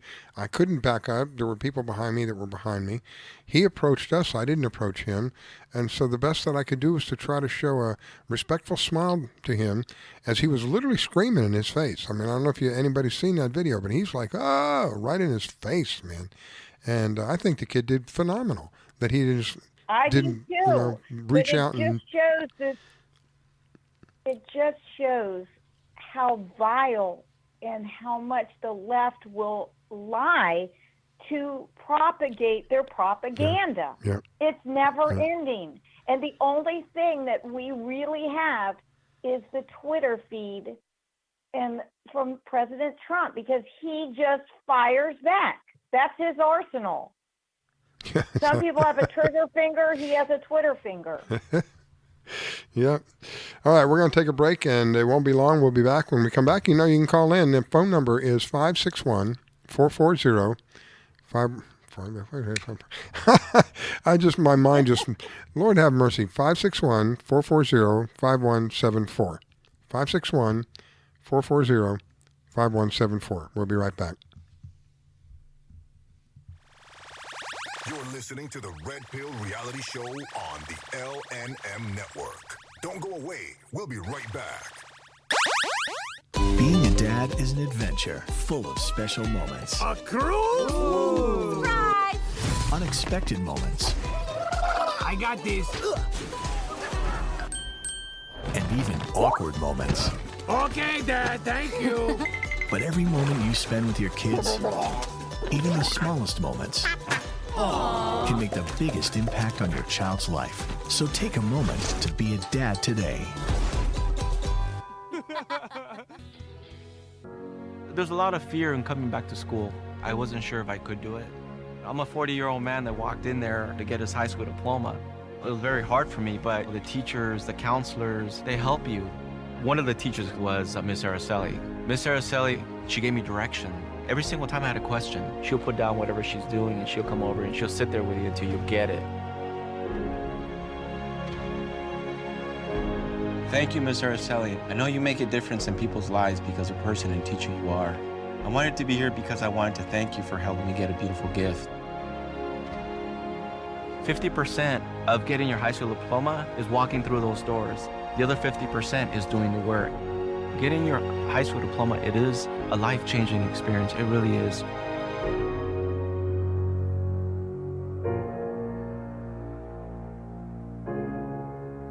Find free adult education classes near you at finishyourdiploma.org. Have you ever heard of Audible? Audible is a website with hundreds of thousands of audiobooks. They're all high quality, easy to listen to, and, best of all, if you take advantage of a special deal that we've worked out for you, you can get one for free. That's right, a free audiobook of your choice in any genre, simply by going to audibletrial.com/openeyes and signing up for the free trial. It's simple to do, and it would support the shows that we bring to you, and hey, you get a free book out of the whole thing. So why not take advantage of it today? Go to audibletrial.com/openeyes and sign up for the trial. Ask 10 different scientists about the environment, population control, genetics, and you'll get 10 different answers.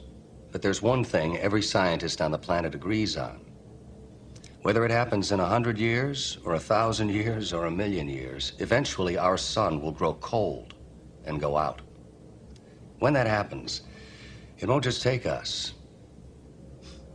It'll take Marilyn Monroe, and Lao Tzu, and Einstein, and Morobuto, and Buddy Holly, and Aristophanes. All of this was for nothing. Unless we go to the stars. Do you need toner for your Epson, Hewlett-Packard, Canon, Brother, Apple, or Sharp printers? Look no further than Laser Technologies. In business for over 20 years, they offer the lowest prices on toner on the web. They can also repair your laser printers and toners fast and easy. Call their expert staff today at 561-792-9600 or email us at service@laser-technologies.com for all your toner needs. All toner is shipped nationwide. Why wait? Get the lowest prices on toner. Call or email us today. While other stations just talk a good game, we win it. Hey, sounds like somebody's having a lot of fun. Take the red pill, take the blue pill, take the red pill, take the blue pill. Take the red pill, take the blue pill, take the red pill, take the blue pill. Take the red pill, take the blue pill, take the red pill, take the blue pill. You take the red pill, and I show you how deep the rabbit hole goes.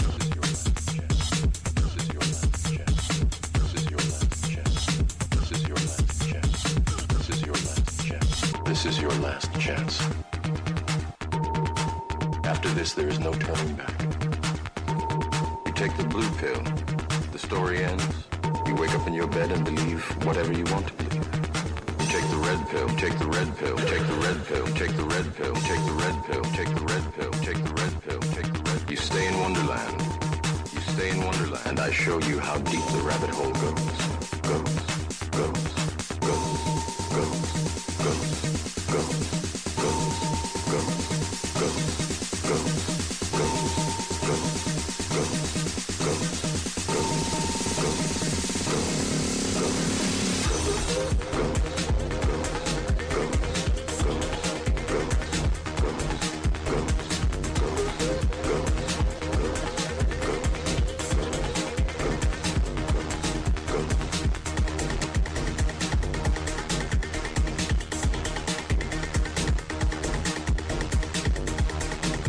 Now, from sunny South Florida, it's the Red Pill Reality Show with your host, Riscalla. Every Saturday night from 9 p.m. to midnight on the L&M Network. And now, your host, Riscalla.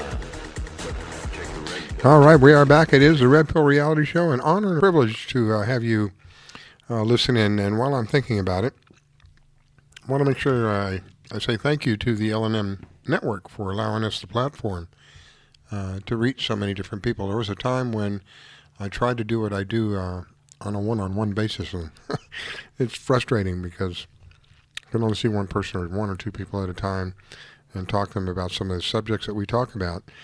Here we have an opportunity to literally get to reach hundreds of people, which we do, and I'm grateful for that. A word out to our subscribers. Thank you so much. Those of you who have decided to invest with us and help keep this network going. We need all the help we can get. We really do. Those of us who are in this really to do what's best for all of us. Unfortunately, it doesn't make money. It's what makes money is kind of going with the flow of things that the media goes with, popular stuff and things of that nature, or having a sponsor, a large corporate sponsor that can basically tell you what you can and can't say on your shows. We don't do any of that. All the people that have all the shows on this network are free to speak however they want, with respect. So we need help, to keep doing that, to be able to stay here and to be able to provide you with, sometimes it's entertaining, sometimes it's very educational, sometimes it's just fun to listen. But whatever it is for all of you out there, just know that we're grateful for you and grateful for the volunteers. But we do need help, and it's really not about the money. I've said this many times. It's not about the money, but it is about the money. And what I mean by that is that we're not here to try to make a retirement home out of this. But there are bills that have to be paid. That's just part of reality. And so those bills come due, and a lot of times, unfortunately, because the subscription level has been so low, those bills come due, and there's just not enough there. And so that's why I say we always need help. And know that whatever you decide to invest with us, in whatever form that may be, whether that's your time, whether that is spreading the word, letting other people know about Late Night in the Midlands, or financial. The financial part, of course, is very important, but all the others are important as well. So in whatever way that you help us, we are grateful for that. Anyway, we're back. I have Angel and I have Doug on the line with me, and we've been talking about some of the insanity that we've been witnessing, and so we'll kind of pick it up again. All right, Miss Angel, go ahead. Well, when you mentioned becoming a member at L&M, the thing also is, whether people want to believe this or not, this election is going to be the pivotal fight. And it's going to be a very uncivil civil war. And realistically, the reason that I am a part of this is because we need to know where the rest of us are. Because when it comes down to it, the left are organizers. Yeah. Believe me, Oh, yeah. they even say, let's get together, because they just come out like cockroaches. So we need to have a way, such as L&M, to know where the family is, where we all are, because we're going to need each other, because it's going to be full-on war. This last episode, which is this Baltimore comments that President Trump correctly said, I've been to Baltimore a gazillion times. I fly in there all the time. Either, if I'm going to D.C., I'll go Reagan or Dulles, but to BWI. It's filthy. It is rat infested, and they're going completely mad. If you go onto any news channel, all they're saying is to ramp up this racist division. I will tell anybody, the guy on CNN and a woman, they're crying that Baltimore has been insulted and their home has been insulted. I'll pay them to wear a gold chain past dusk and see how long they live, because Baltimore's crime rate is it's 100 or 150% higher than anywhere almost in this country. I think it's ranked 2 or 3. Wow. You can't walk there. It is a S-hole. And who is supposed to be taking care of it? If Cummings is supposed to be leading a section of it, he's running it into the ground. The people are living in dire poverty and filth. So Trump is right. Isn't that what we see with a lot of them? Like Pelosi, her district is run down, right? If I'm not mistaken. Her district looks pretty bad. She doesn't live in her district, and neither does Cummings. They have these districts that they don't reside in. Mm-hmm. So that's not supposed to be, right? If I'm not mistaken, you're supposed to live in the district that you are representing. That's the whole reason you do it. Right? I mean, isn't that true? They don't follow those regulations. Well, that doesn't surprise me. But I'm saying, though, isn't that true that you're supposed to live in the district, right? That you represent. I may be mistaken, or at least have an address that is in the district, which I'm sure they do. They get around that by having some other place with an address, almost like a school district. Yeah. But the bottom line is, they've tried everything. They've tried Russia. They've tried racism. They've tried everything to start something. But eventually, they are going to get into a fight that they're going to lose. I would just like to avoid the fight altogether. Yeah. I would like to. I think many of us would like just. I'm afraid that you might be right. That's my concern. But I would like to avoid it if at all possible. When some of these people try to, talk some common sense, but unfortunately, with what we're seeing, with what we're witnessing, it doesn't leave, much hope to a peaceful solution. Look at what's going on with the Congress. I said earlier about $40 million, over 1 million different documents turned in. I don't know how many thousand interviews that were done, hundreds of hours of testimony, and nothing.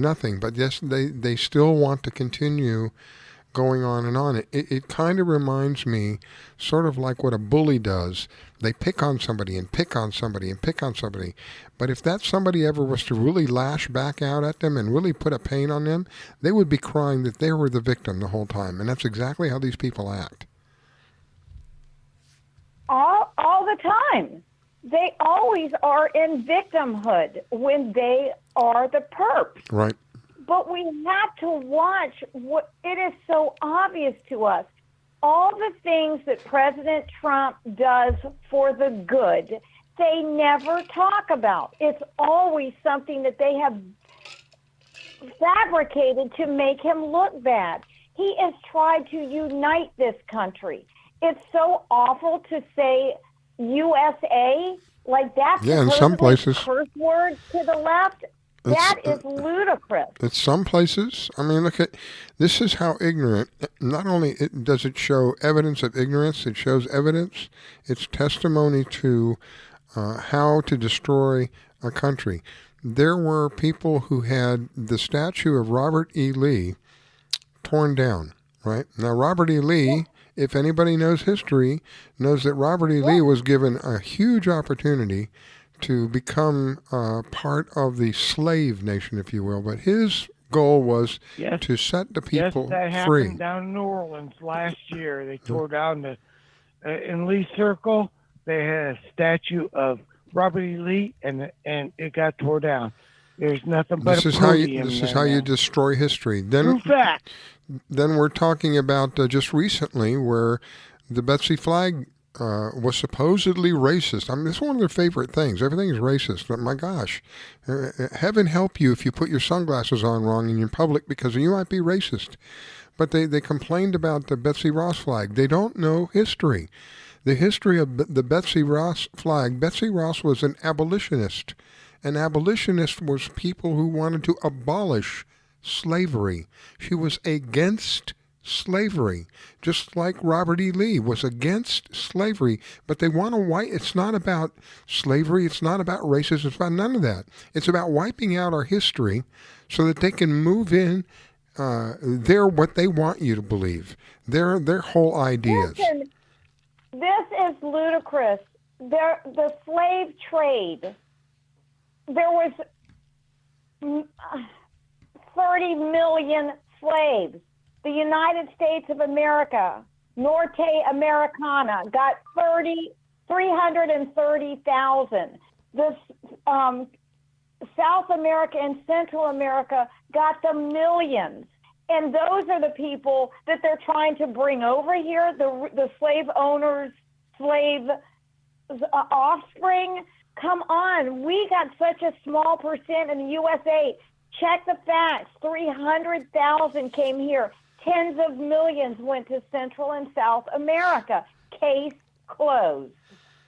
Well, they also don't mention the fact, this is history, that many slave owners were men of color. Did you know that? Many slave owners were men of color. So it wasn't just, oh my God, it's just a mean old white cracker and he's whipping on this black boy. It wasn't just like that all the time. And many slaves were Chinese. And many slaves were from Ireland, were Irish. So we had our share of different kinds of people that were slaves, but it seems as though the only ones that are crying the blues seem to be and I really don't think it's them. I just think it's the ones with the loudest voices. Crying the blues, the ones that are crying the greatest are the ones with the darkest skin. Well, just put it this way. If slavery, well, first of all, it's still going on in the Middle East. Yep. I mean, it's just, and it's going on in a lot of other places as well. We know that. When you look back at history, though, the United States ended slavery well before South America did.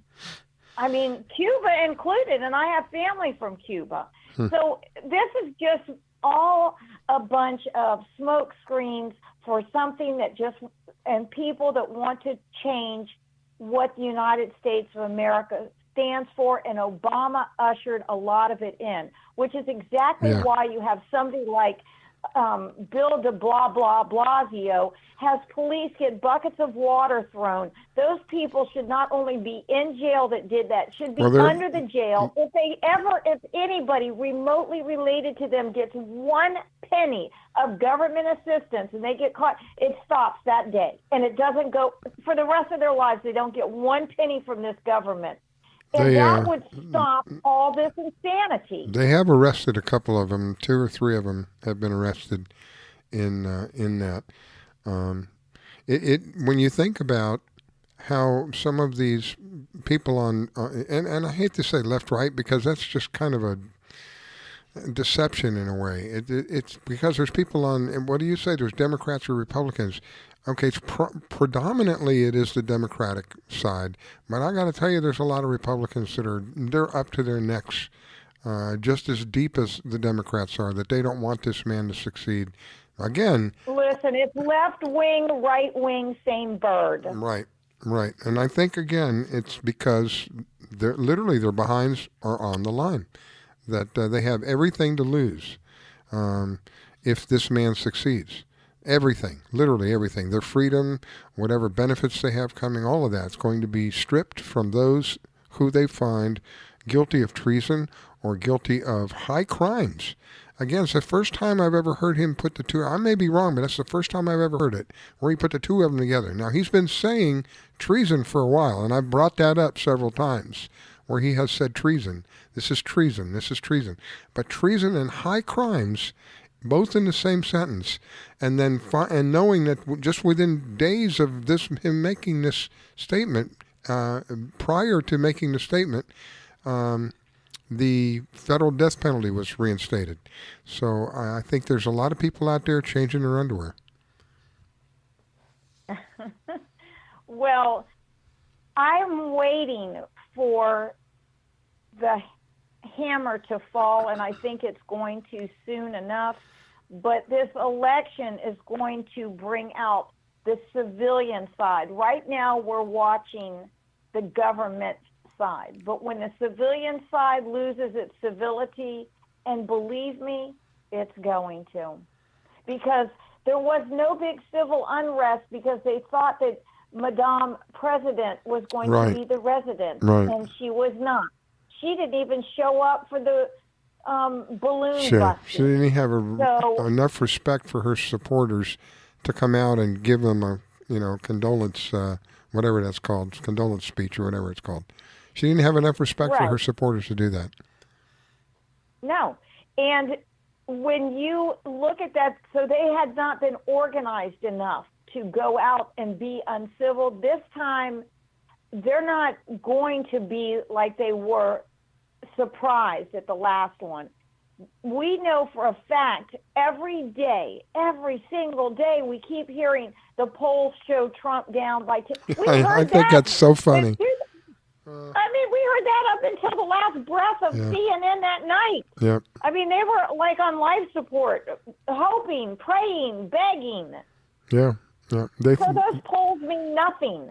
Nothing. They haven't figured out that didn't work last time. It's not going to work this time either. A lot of people saw through that last time, and that's why the CNN, their viewership has dropped dramatically. It's worse now than it's been in years, many, many years. And it continues to drop because they're being, rectal orifices, if you will. They're just not being responsible. Well, I just think that we need to all gather each other, to know where we all are, because something's going to go down, and it's not going to be party. I'm fearful that that you have a valid point. I do. I hope and pray that we don't reach that.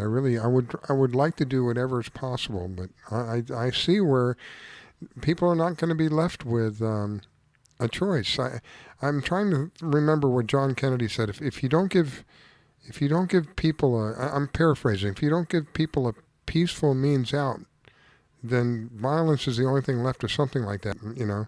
And that's basically what's happening. They're not giving us an option of a peaceful way out. Because like you mentioned, they're extremely aggressive.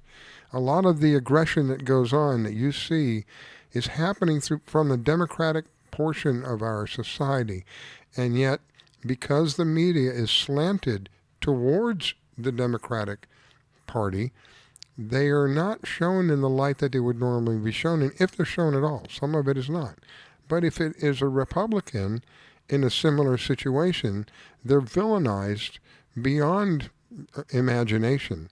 And the evidence of that is what you're seeing happening going on with this president. Like you said, their hatred for him, their hatred, I believe, is rooted in fear. They are in absolute fear because it's not just people within our government that have broken laws, criminal, high crime laws. There are people in the media, which he commonly refers to as the fake news people. He knows doggone well there are people in the media that have done things that they shouldn't have done. They coerced with people within our government, within the DOJ and the FBI, and they passed on information they shouldn't have passed on. They knew they should have known better. They're walking around free right now, but I got news for you. If they're one of those people, they're probably very worried because there's the net is closing very, very slowly, but the net is closing. Epstein is a key figure in what happened and what's coming to happen with all the people that he's got entangled with. Oh my gosh, when that dam breaks, it's going to be something. Because,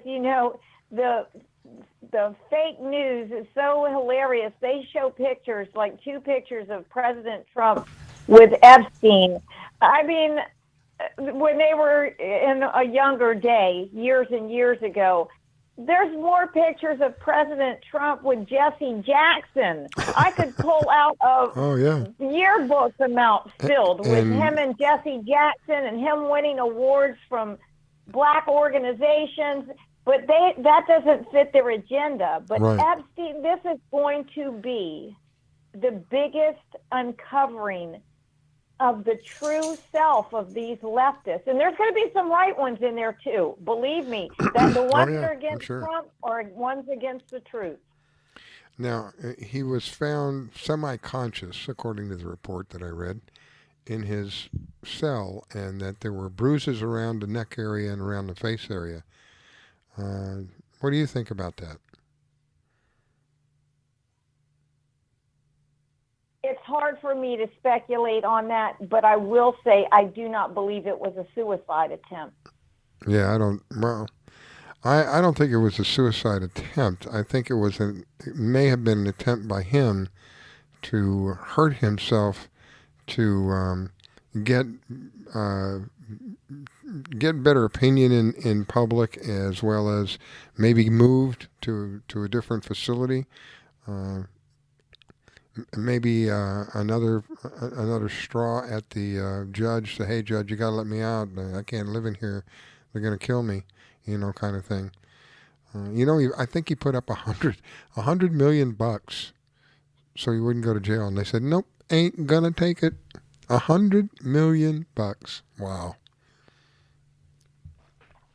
Well, he is a flight risk. Oh, yeah. I mean, there's not even a question of that. I wouldn't be surprised if Elon Musk didn't load him on the Dragon on SpaceX and ship him somewhere. Send him off Because to Mars. nothing is beneath him trying to get out of...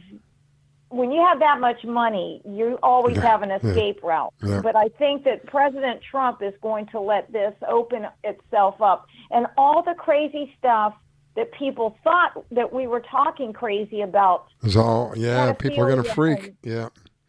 A lot of people that were calling me crazy are now starting to look back and go, wait a minute. Yeah, a lot of that rethinking is happening now. For those that have any logic left, but there are those who are driven strictly by what they have been told to be driven by that little box in their home that they call a television, and much of it is hatred-driven, and hatred is based in fear. Again, these people that are that are driving this are in fear. Many of them are in fear. If them, not themselves personally, people directly above them, and so the people directly above them are perpetrating the fear and telling them this is what we have to do, or this is your job. You have to do this, or otherwise we'll find somebody else. It's not uncommon for any like these quote reporters, if they step out of line, to be just literally fired right there on the spot. I'm trying to think of those two. It was a man and a lady out of the Tampa area that got involved with, I think it was the dairy industry, and they were reporting about all the hormones that these cows were getting. And when they went to air, they did a couple of trailers on it, but when they went to air, it was suddenly cut, and they went to something else, and they were pulled before the whoever the board is, however many editors, whoever it is. They were told they don't have a job anymore. And not only that, but you turn in all of that edited videotape and all that belongs to us, and that will not leave the studios. You will not leave with any of that.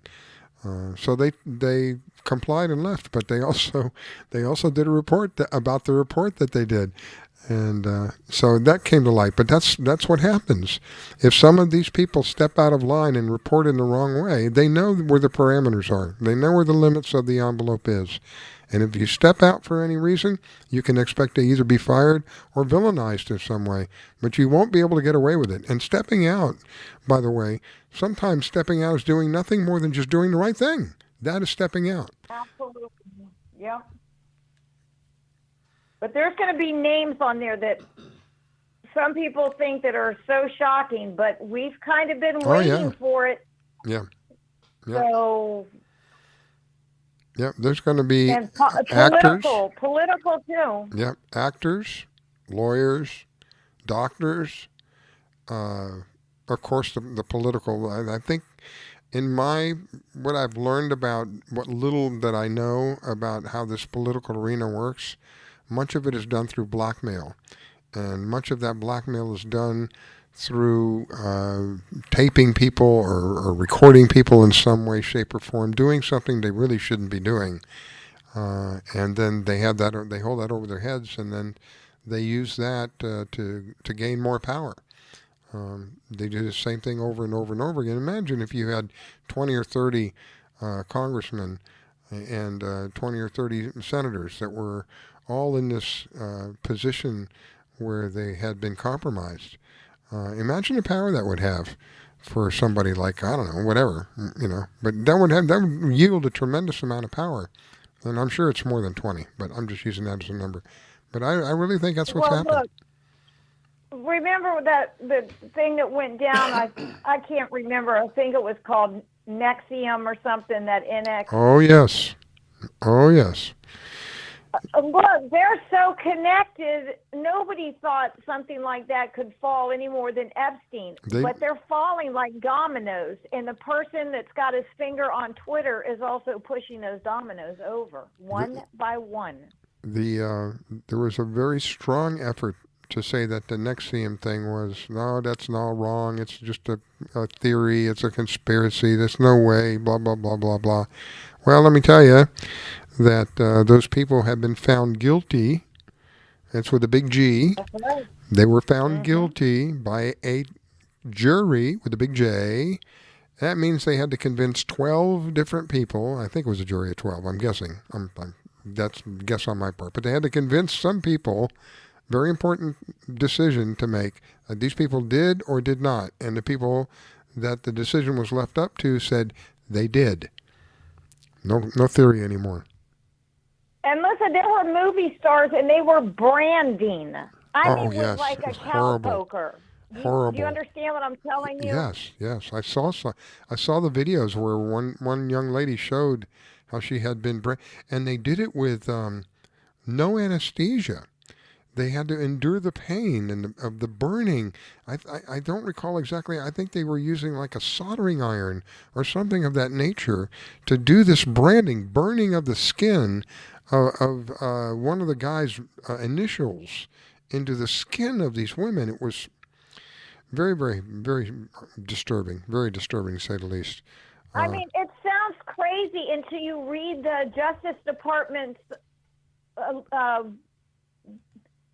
paperwork on it. And once you read what they have been charged and found guilty, it sounds like the worst horror movie. But it's reality, and it's names of people that are multi-millionaires, and some of them have crossed the threshold to being billionaires. They've ran out of the country, they've been extradited, brought back, but they're guilty of doing things that people thought we were crazy talking about. Unspeakable things.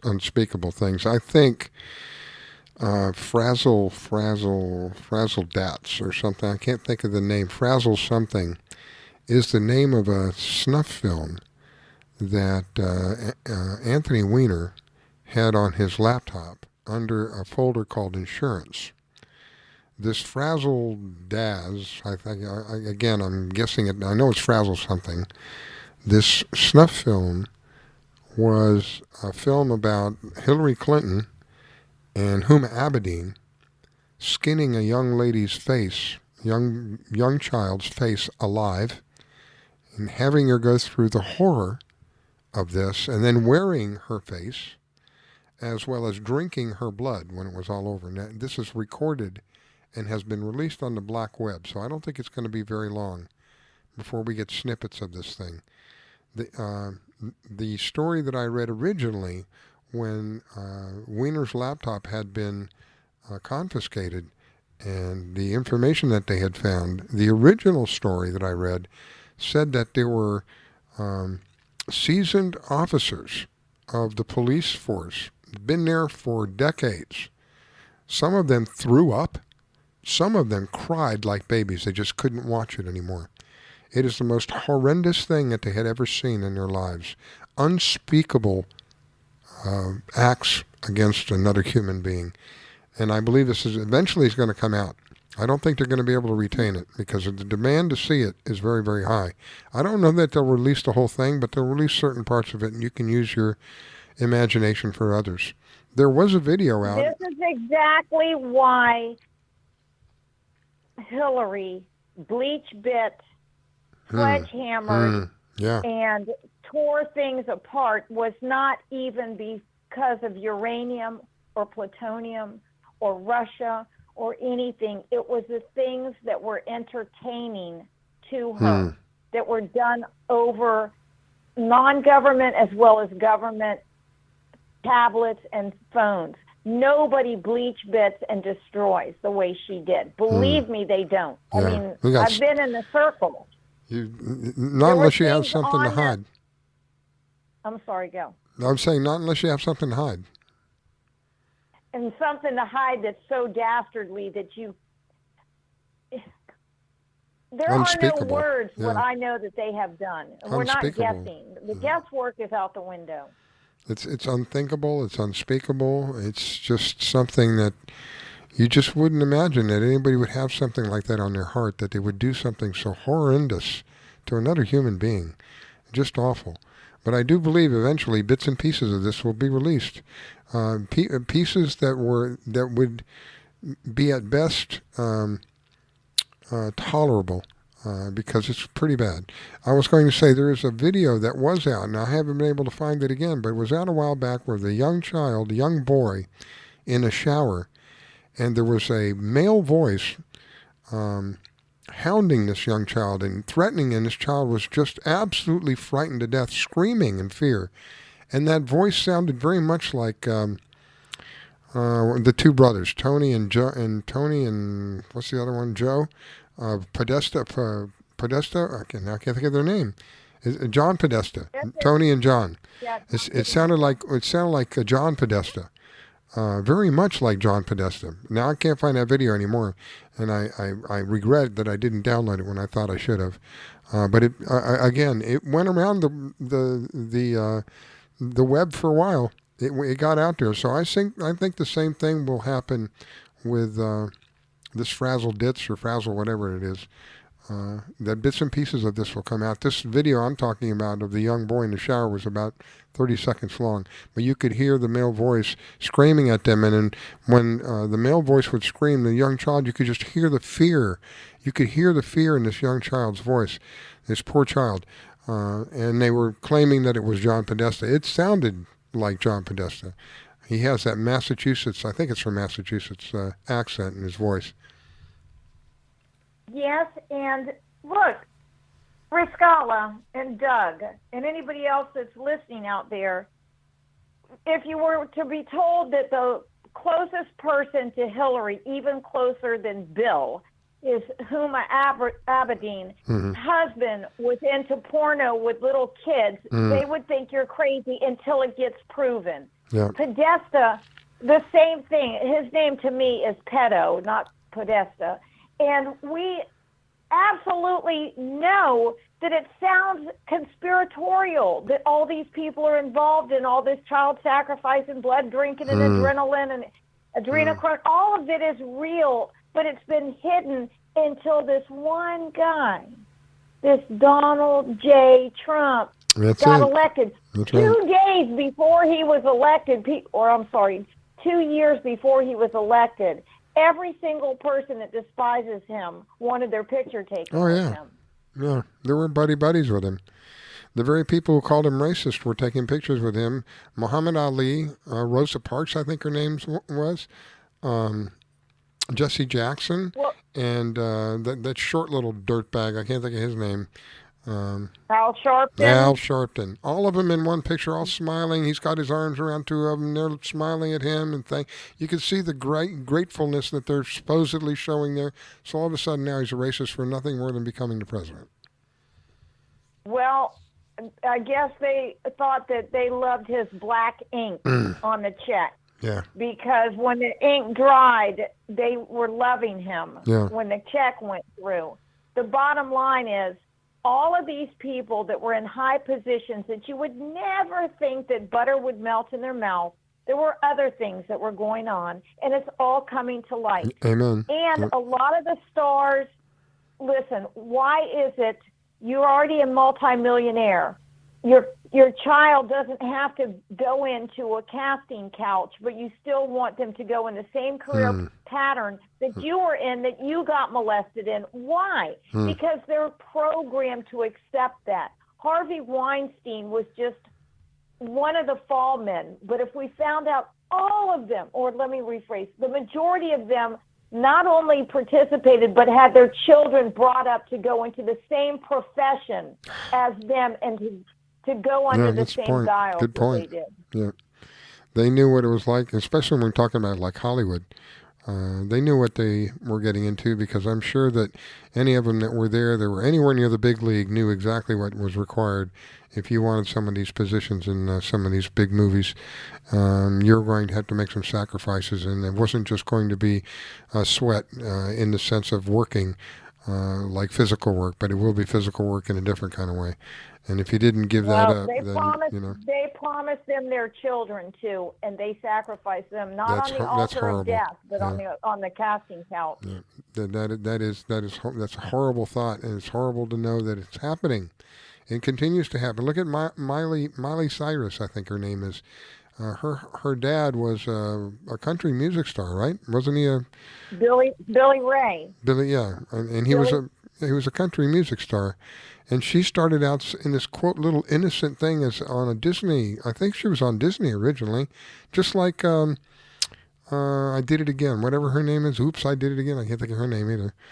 You know what I'm talking about? Spears. Britney. She started out on Disney as an innocent little thing. And there's another one, I can't think of her name, that started out there. And now you look at them and you go, oh my gosh, what happened to these people?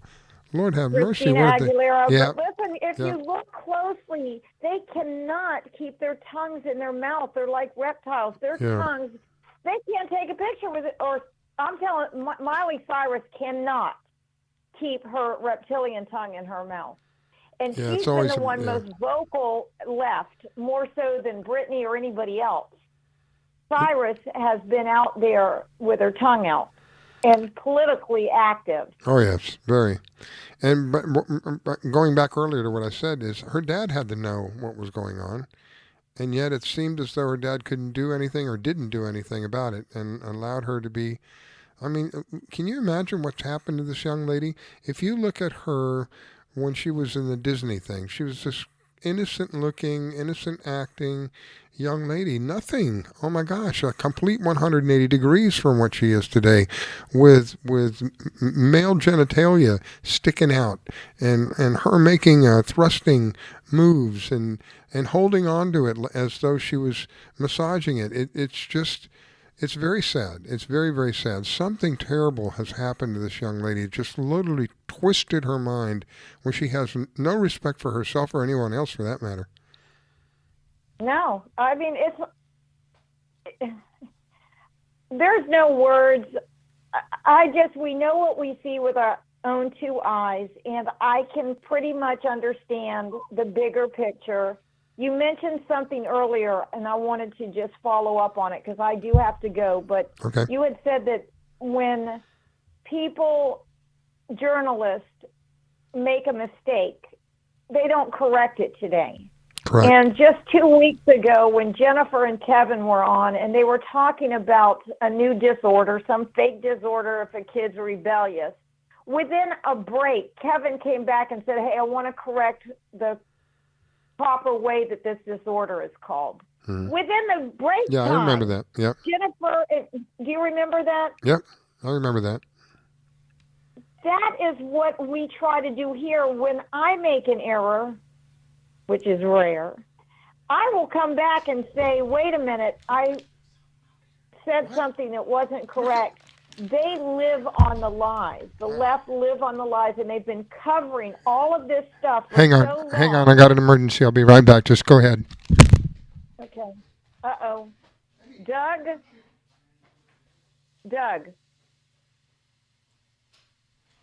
I don't know if anybody's out there because I'm kind of all alone here on Broadway. I hope that everything is okay with Riscalla. All this ranting and raging of getting things in order for what's coming is all I can think of. And I guess I lost Doug as well.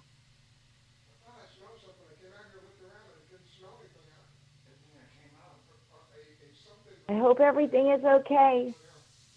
I hope those people that sent the 4,800 aren't knocking at the door. That's what scares me, since they have your address.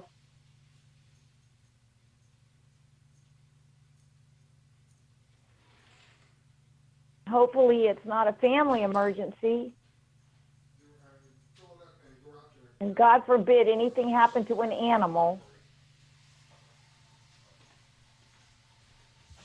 I'm going to do a sound check. I will be right back. Lord have mercy. Are you there? I'm right here. Are you okay? I've just been talking away. I don't know if I was on air or not. Oh, yeah, we were on air. I had a fire going on in the back porch. Oh, my God. Yeah. What? I was out there earlier barbecuing on a small, I have a small barbecue, and apparently some of the cinders got carried out of it. It's just a small barbecue. It's very small. And some of them must have gotten out and started a fire out back. Wow, that was scary. That's the first time that's ever happened. Wait a minute. Is it under control now? Oh, yeah, it's all out. And so it was, it got into a plastic trash can, caught the trash can on fire. Now, did you hear what I was saying while you were gone, or were you out there fighting the flames? No. Because I put the headphones. I had already picked and visualized the people that gave you the 4,800 came back to the house looking for you. No, my son came over and he knew that I was on the air, and he's pointing outside, and I'm looking at him, like, what do you want? Can't you see I'm on the air? And he's pointing outside, and then he kind of motions the word with his mouth, fire, and went, what? So yeah, yeah, that was a little scary there. Unfortunately, nothing really happened.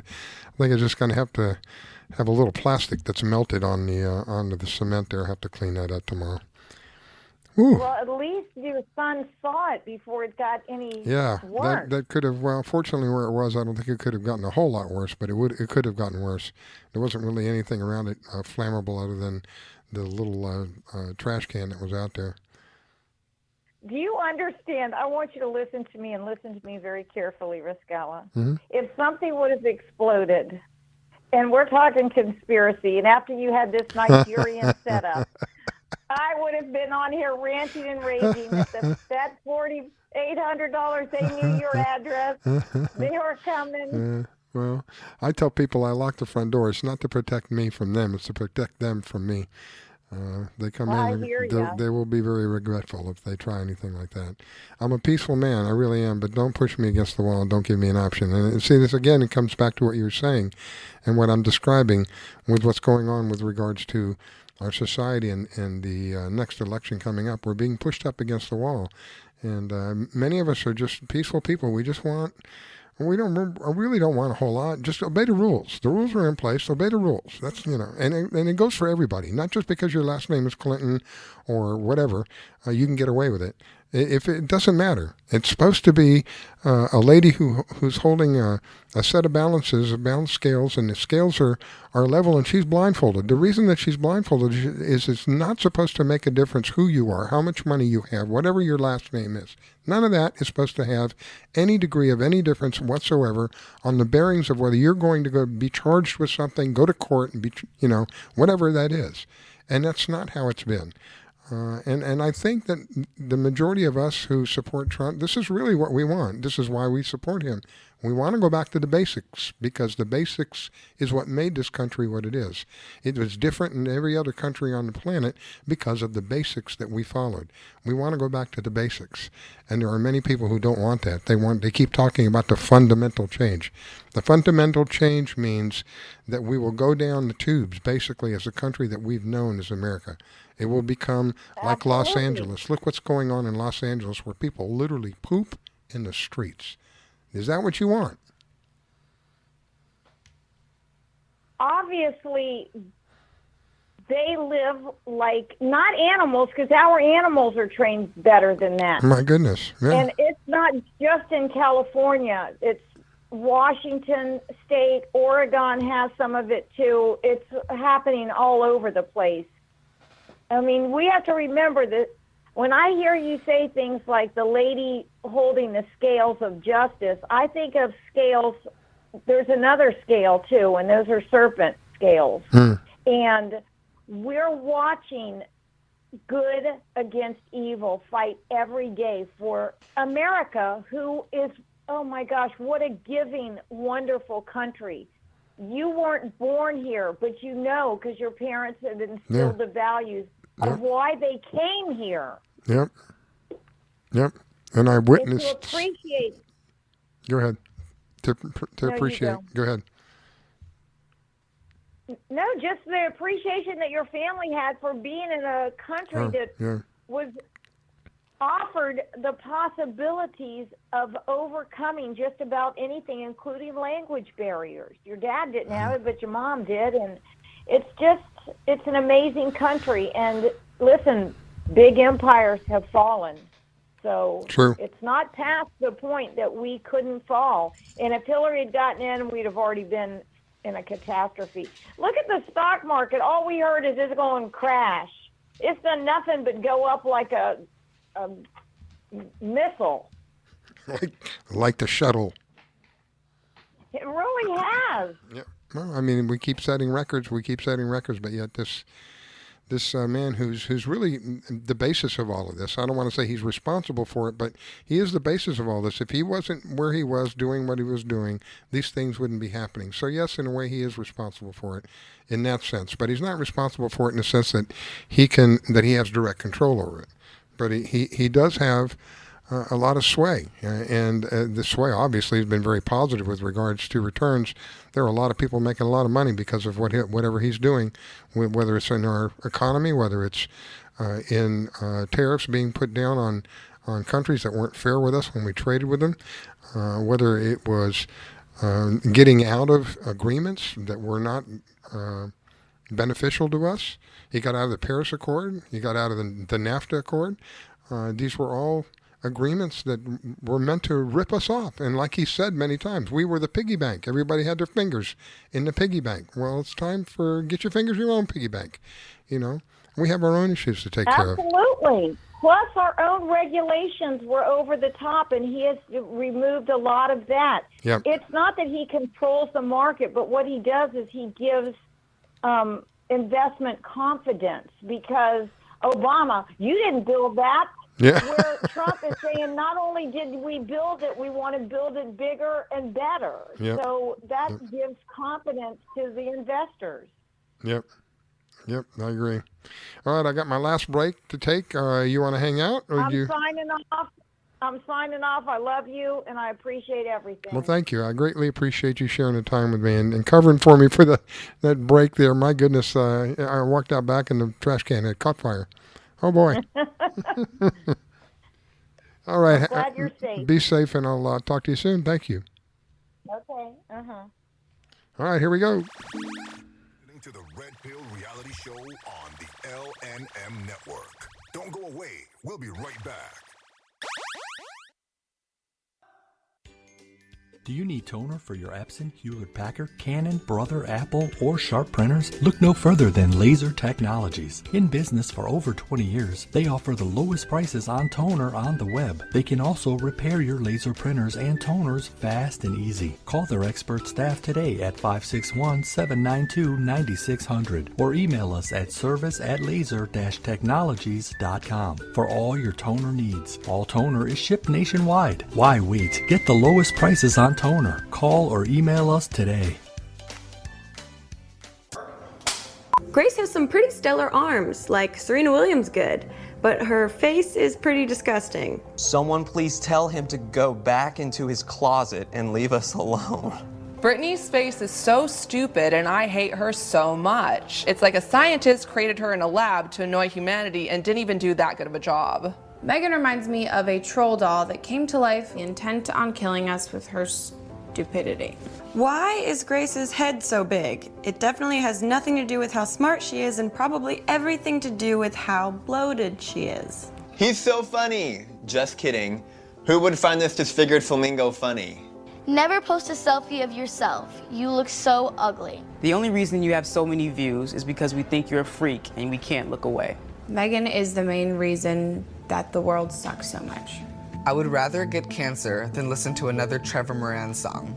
You are a mistake. You should have never been born. Drown yourself in a shallow puddle, please. Wow, I hope she's sterile. These really stopped being funny a long time ago. You're so much more than the things that people say about you. Those people have no right to say cruel things to you to make themselves feel better. It's okay that you sound different than everyone else. That's what makes you so special. We will not tolerate it. We will not tolerate it. We will not tolerate it. We will not tolerate it. Every day, people make me feel like I stand out simply because of the way that I look. Every day, people make me feel small. Every day, I face the cruel words of bullying. And every day, people tell me that I'm brave for enduring this humiliation. But we're not the brave ones. It's the ones that say no to the bullying. The witnesses. If we all join together, there's nothing that we can't do. We will no longer be the silent majority.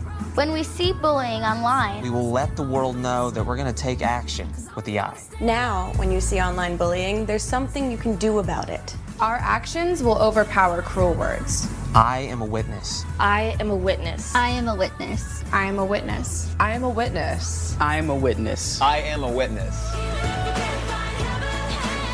There is power in words. But it's nothing compared to the power of the actions that we put behind our words. Visit eyewitnessbullying.org to learn more. I am a witness, and so are you. I'm gonna stand by you. This station is now the ultimate power in the universe. We have ignition.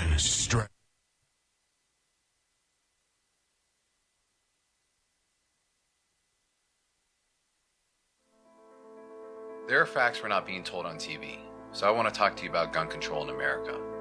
Why did all of the big media focus their attention on the attacks in Orlando and completely ignore the fact that the following weekend 52 people were shot in Chicago, a city with some of the strictest gun control laws in the country? There seems to be an agenda for gun control while ignoring the gun violence in other cities and countries where the experiment of gun control is already underway and failing. I carry a gun because there are only two types of creatures on this planet, predators and prey. No one watches a cheetah chase down a gazelle and deny that the gazelle has the right to use its horns to protect itself. But there are people who would deny that same right of self-defense to other human beings. Such people seem to think that the way to stop the cheetah is to cut the horns off the gazelle. That somehow, if you make it easier for the predator will simply go away. It doesn't work that way. If you make it easier for the predator, you get more predators. I carry a gun because when predators know they're less likely to have an advantage, they're less likely to be a predator. The FBI found that when states allow concealed carry, murder rates are immediately reduced. And cities in America that pass a law requiring households to have a firearm see the number of home invasions drop dramatically. I carry a gun because the ratio a gun is used in a homicide is significantly less than when it's used in self-defense. Firearms are used up to 300 times more often to save innocent lives than to commit a murder, and guns prevent up to 2.5 million crimes in the U.S. every year, often without a single shot ever being fired. I carry a gun not because it's a weapon, but because it's a shield. 200,000 women every year use a gun to defend themselves against sexual abuse. I carry a gun because almost every mass shooting in the last 50 years took place in a gun-free zone. Law-abiding citizens are forced to give up their right to protect themselves, while every criminal breaks the law, including gun-free signs, when they decide to murder. I carry a gun because a gun-free zone makes it easier for predators to target their prey. Stricter gun laws make the problem worse, and making guns illegal wouldn't remove murder from our cities any more than making heroin illegal stop addicts from doing drugs. I carry a gun because the facts are nations with strict gun control laws have significantly higher murder rates than those that don't. I carry a gun because I know in the U.S. scissors and knives kill almost 5 times more people every year than rifles do, including the AR-15 and other so-called assault rifles. Calling to ban a tool will not resolve the problem. I carry a gun because criminals break the law with or without them. The 9/11 terrorists used box cutters in airplanes. Timothy McVeigh used bags of assault fertilizer. I understand that some people want to blame things like semi-automatic rifles, 30-round magazines, hate crimes, terror threats, gun control, historic flags, national security, religion, or illegal immigration. I understand we want to blame something, anything that we can control. But don't blame me because I carry a concealed gun to protect my family. I understand we need to start addressing what we really want to ban: violence, murder, and insanity. I carry a gun because I know who's pushing to ban them. Our right to bear arms is not there simply to protect us against lowly criminals. I know the politicians know this, which is why they call for gun control instead of crime control. I carry a gun because I've seen gamblers who want more winnings, alcoholics who want more alcohol, and people with power want more power. I understand what the Founding Fathers knew, that the right to bear arms is there to protect the American people from those drunk with power, and I understand every country was free before it wasn't. I carry a gun because having the right to bear arms gives the citizens of this great nation a fighting chance against the predators of greed and power, whether in our home, our capital, or our neighboring lands. Evil exists only because too many good people stand by and do nothing. I know seeing America's right to free speech was a chilling wake-up call when it became locked away in a zone. That's why so many steadfast Americans and great organizations stand up for the people to keep the balance of power from tipping over. I carry a gun because it removes the unfair advantage between predators and prey. I don't carry because I'm looking for a fight. I carry a gun because I'm looking to be left alone. People can only persuade you to do something by one of two ways: reason or force. Having a gun with me removes their option to make me do something by force. It helps keep predators civilized. That's why the right to bear arms is important. That's why I own a firearm, and that's why I'm proud to say I carry a gun. I said, let's get back on. Let's not think about the past. Let's think about the future. But now I think thinking about the past is just okay, because we can never let this happen again in our country or to another president. I'm not talking about me. I'm talking into the future. We can never allow these treasonous acts to happen to another president. This was an attempted takeover of our government, of our country, an illegal takeover. And if it were the other way around, where I was doing it to President Obama or a Democrat, it would be virtually the maximum sentence that you can find no matter where you look in whatever legal book. These are bad people. A lot of people say deep state. I don't say deep state. We have a lot of bad people, and I think they're being found out. I think right now I saw where Comey is blaming this one and Brennan's blaming another one, and they're going against each other. And Clapper, I think yesterday, maybe is blaming President Obama. Oh, so surprised to see that happening. Got a lot of bad people. You got a lot of bad people, and it's a shame. This phony witch hunt that we all went through together is a disgrace. Now they're all blaming each other, do you see? They're all turning on each other. Isn't that pretty to watch? It's his fault. No, it's his fault. Nah, we caught them. They were spying. They were spying on our campaign. I'll tell you what, if that ever happened to the other side, this thing would have been over 2 years ago. And you know, it would have been treason. They would have called it treason. And that's what it is. It was treason. And it should never be allowed to happen to another president again. Ever, ever, ever. Because this should never happen to another president of the United States again. This is a absolute catastrophe for our country. This was a fake witch hunt, and it should never be allowed to happen to another president again. This was treason. This was high crimes. This was everything as bad a definition as you want to come up with. This should never be allowed to happen to our country again.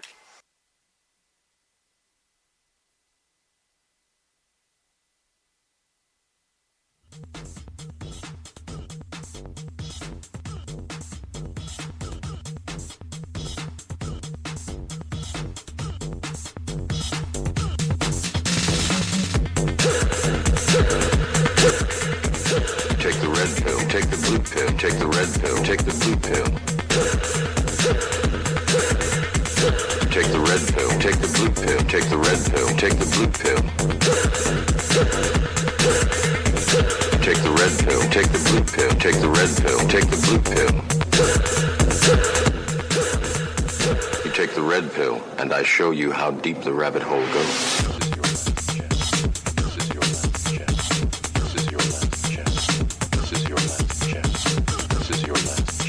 This is your last chance. After this, there is no turning back. You take the blue pill, the story ends. You wake up in your bed and believe whatever you want to believe. You take the red pill, take the red pill, take the red pill, take the red pill, take the red pill, take the red pill, take the red pill, take the red. You stay in Wonderland. You stay in Wonderland, and I show you how deep the rabbit hole goes. You're listening to the Red Pill Reality Show with your host, Riscalla, every Saturday night on the LNM Network from 9 p.m. to midnight.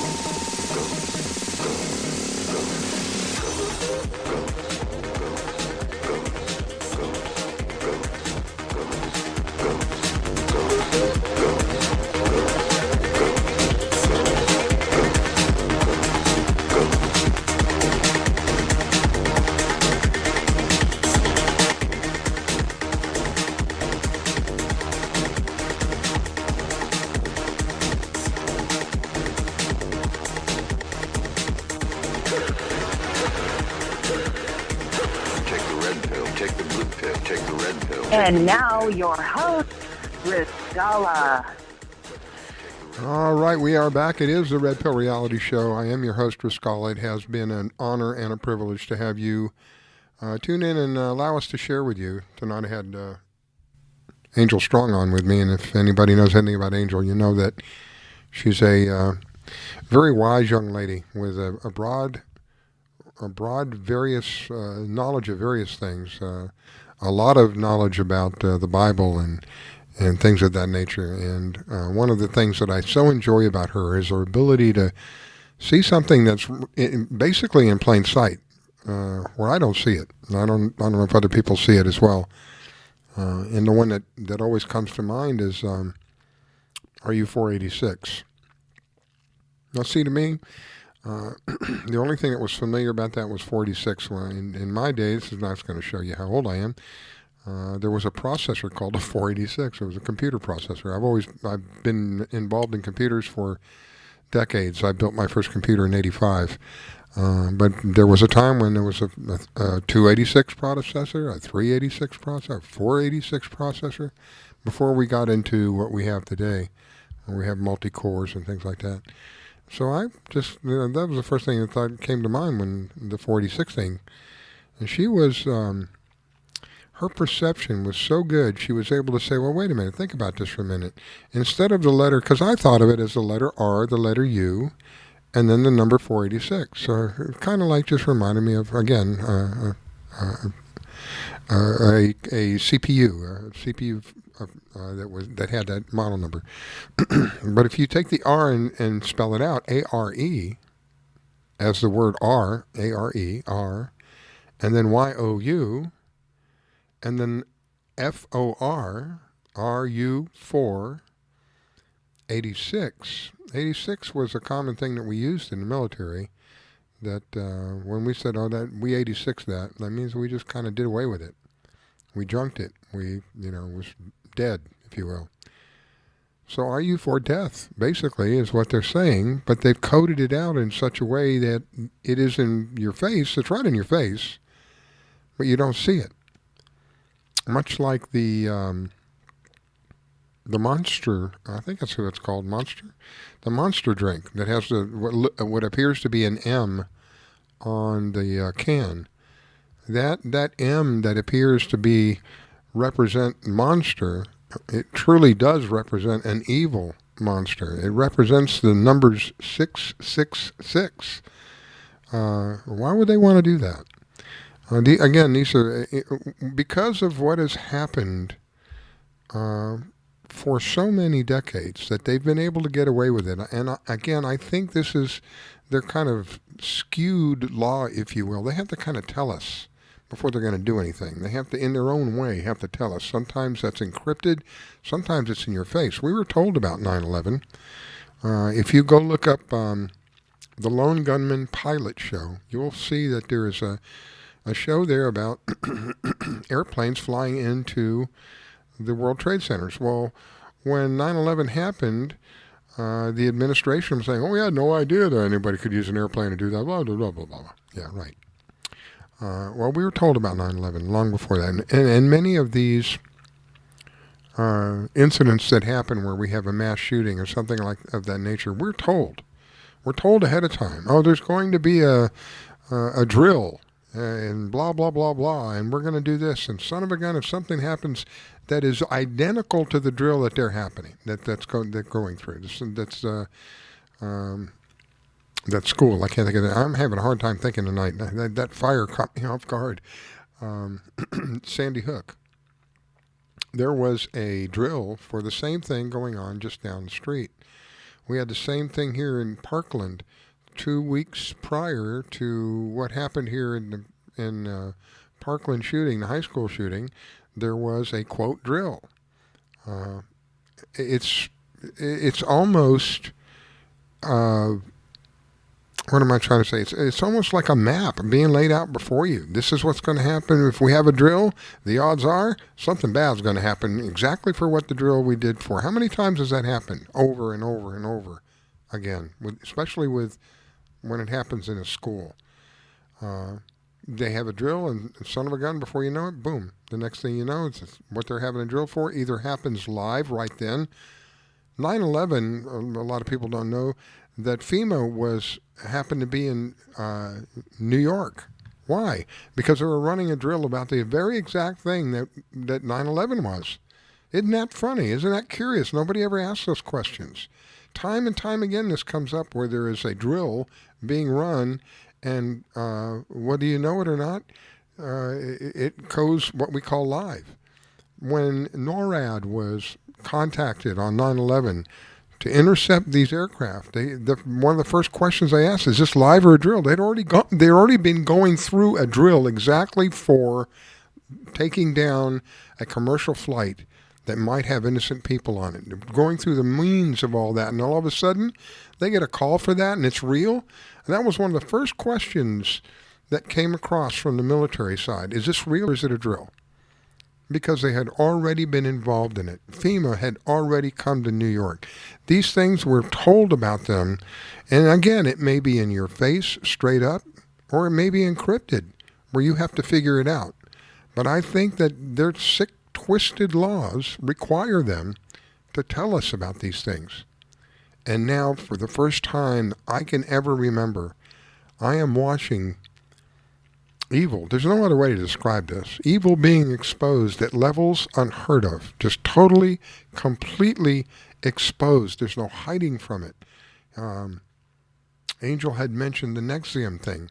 That's just the tip of the iceberg. Epstein is a key domino.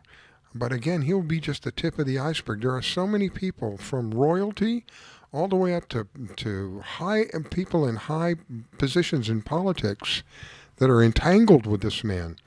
They've attempted to entangle Donald Trump with him, but they can't find his name on any of the flight patterns, whatever, the flight log that went to the island. He took a flight with him stateside on one of his aircraft from New York to Palm Beach, I think, or something like that. But they can't find anything about him going, my gosh, if they did, it would be front page news for at least a month. At least a month. They're looking for anything they can to tear this president down, who is the only man I've ever heard of in my life that is working for free, okay? Basically working for free and losing money. Look at his net worth before he started as a president, and look at his net worth today. He has lost over $1 billion in his personal net worth doing what he's doing. There must be a tremendous love for something, and I don't think it's a love to be constantly abused. I think it's a love for this country and a respect for this country, and that's why he's doing what he's doing. I'm not trying to be super patriotic. I'm just trying to tell you this is the way that it is, and we need somebody like this. Whether you realize it or not, it's important that we retain our history, that we retain who we are as Americans. Otherwise, we won't be Americans anymore. What we'll end up being is an idea that somebody wants us to be. That doesn't mean that you're going to be happy. They have convinced well over 50% of the younger generation that socialism is the way to go. That's pretty scary. Pretty scary. What's worse is that this was done through the educational system, what we call schools. So while we're working hard to support our families, these people are teaching our kids the exact opposite of what America is all about. And in many schools to this day, they are teaching that this president doesn't belong in office. He's an illegitimate president, that he's bad for this country. That's not their place. Their place is to educate our children, not to give a political forum. Their place is to help our children overcome some of the many things. I think back when I was in elementary school, there's so many things that were going on for me. And maybe a little more for me than other kids, because I was still fresh in this country. I had only been here a couple of years, and I was still adapting to all this new stuff that was just different. So it may have been a little different for me, but I think that we all shared the same thing. We just wanted to get along with everybody, and we wanted to be accepted. And we wanted to get, good grades. I wanted to get good grades, so my dad would whip my behind. That doesn't happen anymore, Kids can actually expect to get a good grade for doing nothing. And if the child gets a poor grade, this one school teacher was fired. And the reason that she was fired is she gave her students 0 who didn't turn in their work. Can't give them a 0, you're fired. Get out. This is what we're raising. This is not conducive of a strong, well-educated society. And that's really in the benefit of everybody. The truth of the matter, in the benefit of everybody, is to have a well-educated society, because the more educated people become, I believe, the more sensitive they become and realize that we all are in this thing together. And we can do so much more together than we can constantly fighting with each other. Unfortunately, the dark side has figured out that if we keep everybody fighting with each other, at each other's throats all the time, then we, meaning the dark side, can do just about anything that we please. And that's what's happened for a very long time, very, very long time, until Donald Trump showed up. Donald Trump was the proverbial wrench in a mechanism that had provided men and women with pleasures beyond the imagination, as well as horrors that are unthinkable. Donald Trump basically is responsible for the exposure of the unbelievable amount of pedophilia that is happening around this planet. It's not just here in the United States. Unfortunately, they are claiming that the United States is the capital of all of this. I read one article where young girls, 7, 8, 9 years old, $5,000 a night these men would pay to be with these girls. Imagine what this young child, having a man, a stranger, forced upon you. It's just absolutely unthinkable. Some of these children have been kidnapped and forced into this. Some of them were raised in order to be able to do this. They're nothing more than livestock, if you will. I know that how insensitive that sounds, but how else can you explain a mother or a father selling off their child for $4,000 or $5,000 a night? Is money that important? Has money become your God? What about the child? Much of this has been exposed, far more than I believe they ever expected. And I expect to see a lot more of it. Now with the reinstatement of the death penalty through federal agencies and this exposure, and the first time that I have heard this president put two words together that I haven't heard before. Treason I've heard many times, but high crimes, not crimes, not alleged, high crimes. These are things that carry very, very serious consequences. And I can't help but wonder the relationship of high crimes, the word treason that has been used repeatedly, and now the reinstatement of the death penalty on the federal level. I think people are very scared, and well, they should be, because I personally have seen people commit sedition. I have personally seen senators and congressmen. Now, when I say personally, I've seen the videotape of them, and I doubt it's one of those tapes that has been modified or faked out so that they say something that they never said. It's pretty clear it's them, and it's not just one tape of them saying it over and over again. It's multiple tapes of the same message over and over. And some of them so brazen that they would say, they would get to the point where they said they would use force if they had to disarm the people. Doesn't matter whether you're innocent or not. We're passing laws. You obey. We're the dictators. Doesn't work that way. Never intended to work that way. It will never work that way, as long as the people hold them responsible. And that's the whole point of all of this, is that we have allowed these people far too much. It's one of those things where you give them an inch and they take a mile. Well, we've given them an inch, and they have taken our lives. They've literally stolen rights that are God-given to us, from us. They don't have that authority. They don't have the authority to force you to take a vaccination. They don't have the authority to force you to purchase insurance. But you see, they're doing it. And as long as we allow them, they will continue to do it.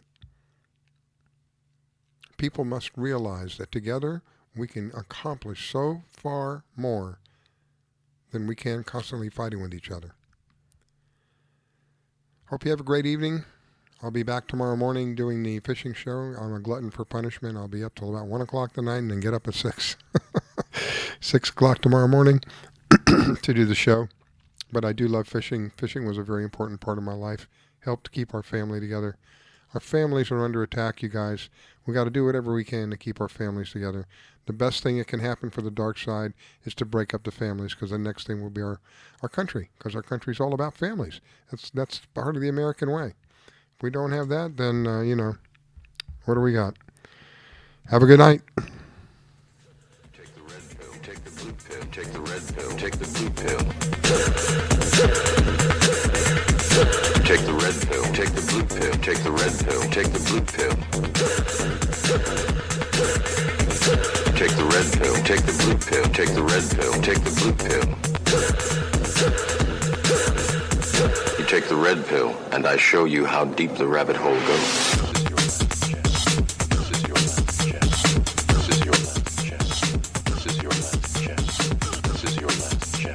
This is your last chance. After this, there is no turning back. You take the blue pill, the story ends. You wake up in your bed and believe whatever you want to believe. You take the red pill, take the red pill, take the red pill, take the red pill, take the red pill, take the red pill, take the red pill, take the red. You stay in Wonderland. You stay in Wonderland, and I show you how deep the rabbit hole goes.